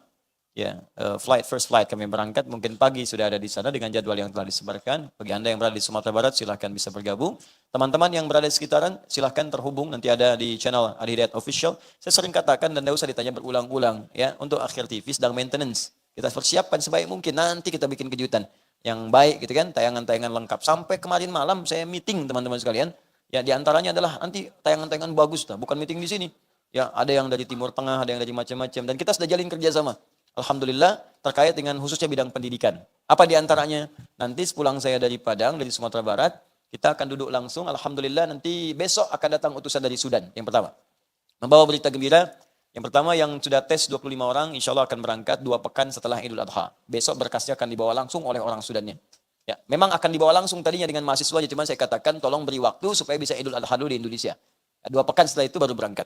Yang kedua, juga nanti akan diberikan kuota spesial untuk ahli Quran. Hanya 10 orang sampai 15 orang saja bisa belajar di sana, tapi saya belum tahu ketentuannya. Besok mungkin mereka datang, ya akan ditunggu, Ahad ketemu dengan saya. Pulang dari Sumatera, musim haji selesai. Insya Allah kita sedang siapkan nanti dikhususkan ada 2 orang syekh dari Al-Azhar. Ini sebagai mukaddimah, akan nanti punya kelas khusus. Nanti sedang kita siapkan di mana tempatnya, Sabtu dan Ahad terkait dengan Al-Quran. Dan pendahuluannya yang sudah terdaftar dalam program karantina Al-Quran, ya program At-Taisir, itu insya Allah di bulan depan Agustus sudah akan dimulai. Jadi siap-siap nanti. Yang baru kemudian terhubung, saya lihat itu pagi baru dibuka tadi, sudah daftar 500 orang. Mungkin nanti kalau belum masuk, karena tempat kita terbatas ini, ya satu rumah cukup berapa-berapa, nanti saya akan buat khusus program yang kiranya nanti mengumpulkan teman-teman sudah terdaftar itu satu tempat, saya berikan langsung. Ya kuncinya, rahasianya, dia nanti bisa diproses di rumah sambil menunggu kuota yang di sini. Ya, nanti 30 hari bisa setoran ke sini. Yang nerima setorannya nanti ada yang dari Mesir, ya ada yang dari misalnya Sudan, ada yang dari negara yang lainnya, termasuk juga kita di sini insya Allah. Yang terakhir, insya Allah teman-teman, kalau bukan besok hari Ahad, nanti akan diinfokan di sosial media kami, di channel kami, itu terkait dengan program yang pendidikan kader ulama. Nanti akan dibuka pendaftarannya, PKU kami hanya terima 20 orang saja. Ya, tadi ada yang datang ke kantor yang sudah menyatakan itu, ya nanti silahkan daftarkan. Ya kalau sudah daftar, nanti ikuti programnya, mudah-mudahan Anda masuk dari bagiannya. Ini angkatan ketiga. Dengan saya belajar setahun, setelah itu kami utus untuk belajar pendalaman ke syekh-syekh yang ada, yang bisa didapati, yang bisa dijangkau insya Allah. Itu yang ketiga. Yang keempat, ini spesial. Alhamdulillah, ta'lim kita sudah berjalan cukup lama. Ya, ini juga sudah ada perubahan. Dulu ruangan ini tidak ada, sekarang ada. Semoga Allah berikan keberkahan kepada setiap yang berkontribusi untuk ini semuanya. Dan juga jangan lupa antum kesini itu suasana tenang, nyaman. Padahal ini komplek. Ini komplek loh, tidak mudah. Ya, Masya Allah. Dan kita sangat menyayangi, menghormati saudara-saudari kita yang ada tetangga di sini. Karena itu saya bermohon kepada teman-teman, pulangnya tenang, tentram, kendaraan jangan dibising-bisingkan, jangan cepat-cepat. Karena Masya Allah ini bukan cuma muslim di sini, ada non-muslim juga. Ada saudara kita bertetangga di sini yang Kristen, yang Hindu, dan Masya Allah sangat indah sekali. Toleransinya luar biasanya, dan memahami kita sedang belajar. Dan juga ada figur-figur tertentu yang menjaga ketertiban, ketentraman, yang mengatur motor antum, yang mobil antum. Yang malam ini khusus untuk yang bernama Tubagus Asep Sudrajat. Kami apresiasi di komplek ini untuk insya Allah kita berangkatkan umrah ya, setelah selesai haji. Ya, Bapak Tubagus Asep Sudrajat. 3 orang. Satu namanya Tubagus, kedua namanya Pak Asep, ketiga namanya Pak Sudrajat. Jadi 3 bersaudara ini ya, unik, Masya Allah kompak. Jadi kalau satu pakai jaket semua sama. Satu pakai motor, unik sama semuanya. Dan satu datang mengawal, semua datang mengawal. Ya, saya titip juga komplek ini karena wallahu alam saya tidak akan selamanya ada di sini. Saya ini pendakwah mungkin juga bisa ditempatkan oleh Allah di tempat lain atau mungkin juga bisa wafat dan saya titip mudah-mudahan keamanan tetap terjaga dengan baik di sini ya untuk semuanya. Insyaallah itu yang keempat dan yang terakhir untuk semuanya. Ingat ya, kalau sudah ada rizki untuk berkurban, niatkan dari sekarang. Kalau belum ada, niatkan nabung sampai tiba masanya. Niatkan nabung, beli sedapat mungkin untuk niatkan dapat hewan kurban. Sekumpul berapapun. Niatkan oleh antum. Saya pengen kambing misalnya yang 2 juta, 2 juta setengah. Siapkan dari sekarang, bismillah. Dan niatkan untuk mendapatkan ridha Allah. Nanti lihat apa yang terjadi setelah itu. Nanti kita akan dekat dengan Idul Kurban, saya bahas fikirnya. Tapi saya niatkan dari sekarang, saya ajak nabung dari sekarang. Kalaupun nggak sempat dapat, cuma 500 ribu, 700 ribu, beli ayam. Beli ayam. Memang secara fikih yang korbankan itu sapi, kambing, domba, apa, tapi niatkan di tabungan kita untuk bersedekah di hadapan Allah Subhanahu wa taala. Kasih orang, kasih orang, kasih orang. Itu yang dikerjakan Bilal waktu dulu. Itu yang dikerjakan Ibnu Abbas waktu dulu. Nah, pertanyaannya ketika mereka menyembelih ayam, walaupun tak punya uang untuk kambing, dia berusaha sedapat mungkin apa yang Allah berikan kemuliaan pada keduanya. Kita lihat nanti saat kita masuk pada bahasannya insya Allah. Tapi saya katakan dari sekarang, boleh. Saya kira itu teman-teman yang bisa disampaikan. Semoga Allah berikan kemuliaan untuk kita semua. Dan sekali lagi saya nggak minta apapun, tolong doakan dalam sujud Anda, dalam kesempatan Anda, supaya Allah mengampuni dosa-dosa kami dan keluarga. Alhamdulillahi Rabbil Alamin. Hamdan syakirin, hamdan yuafi ni'amahu wa yukafi mazidah. Ya Rabbana lakal hamdu wa lakal syukru kama yanbaghi li jalali wajhikal karim wa li 'azimi sultanik. Allahumma salli wa sallim wa barik ala rasulikal karim, nabiyyikal amin sayyidina Muhammadin wa ala alihi wa sahbihi ajma'in. Rabbana la tada' lana fi maqamina hadha wa fi kulli maqamin dhanban illa ghafartah. Ya Allah, bila ada yang datang ke pengajian ini, ke majlis ta'lim ini, bila dia hadir di masjid atau sekitarannya, ya Allah, maka ampuni segala dosa-dosanya. Wala hamman illa farajtah. Jika ada yang datang ke pengajian ini hatinya tengah gelisah, maka jangan biarkan dia meninggalkan majlis ini kecuali engkau telah tenangkan keadaan jiwanya. Allahumma ya Allah wala asiran illa yassartah. Jika ada yang datang ke majlis ini membawa kesulitan dalam hidupnya, di rumah tangganya, dalam kehidupan pekerjaannya, sosialnya, maka mohon ya Allah dengan keikhlasan amalnya angkat dan hilangkan ya Allah segala kesulitannya. Wala maridan illa syafaitah. Jika ada di antara kami yang kau uji dengan penyakit, ya Rabb, maka kami mohon ya Allah angkat dan sembuhkan segala penyakitnya. Allahumma aslih ahwalana ma yaqarribuna ila ridhaka ya arhamar rahimin. Allahumma ighfir ya Allah, ighfir lana dhunubana waghfir kullal 'asi liyatubu ilaika ya arhamar rahimin.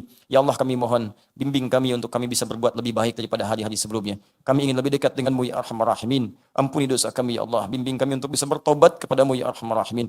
Ya Allah, mohon ampuni dan maafkan orang-orang yang berbuat maksiat ya padamu ya Allah. Ampuni dan maafkan orang-orang menzalimi kami ya Allah. Ampuni dan maafkan orang-orang mencela kami ya Allah. Ampuni dan maafkan orang-orang berkhianat terhadap kami ya Allah. Ampuni dan maafkan orang-orang menzalimi kami ya Allah. Ampuni dan maafkan orang-orang yang jauh dari kami ya arhamar rahimin. Allahumma rabbana atina fid dunya hasanah wa fil akhirati hasanah wa qina adzaban nar. Bifadlika subhana rabbika rabbil izzati amma yasifun wa salamun alal mursalin wa akhiru da'wana alhamdulillahi rabbil alamin. Subhanakallahumma wa bihamdika asyhadu an la ilaha illa anta astaghfiruka wa atubu ilaik. Thumma assalamu alaikum warahmatullahi wabarakatuh.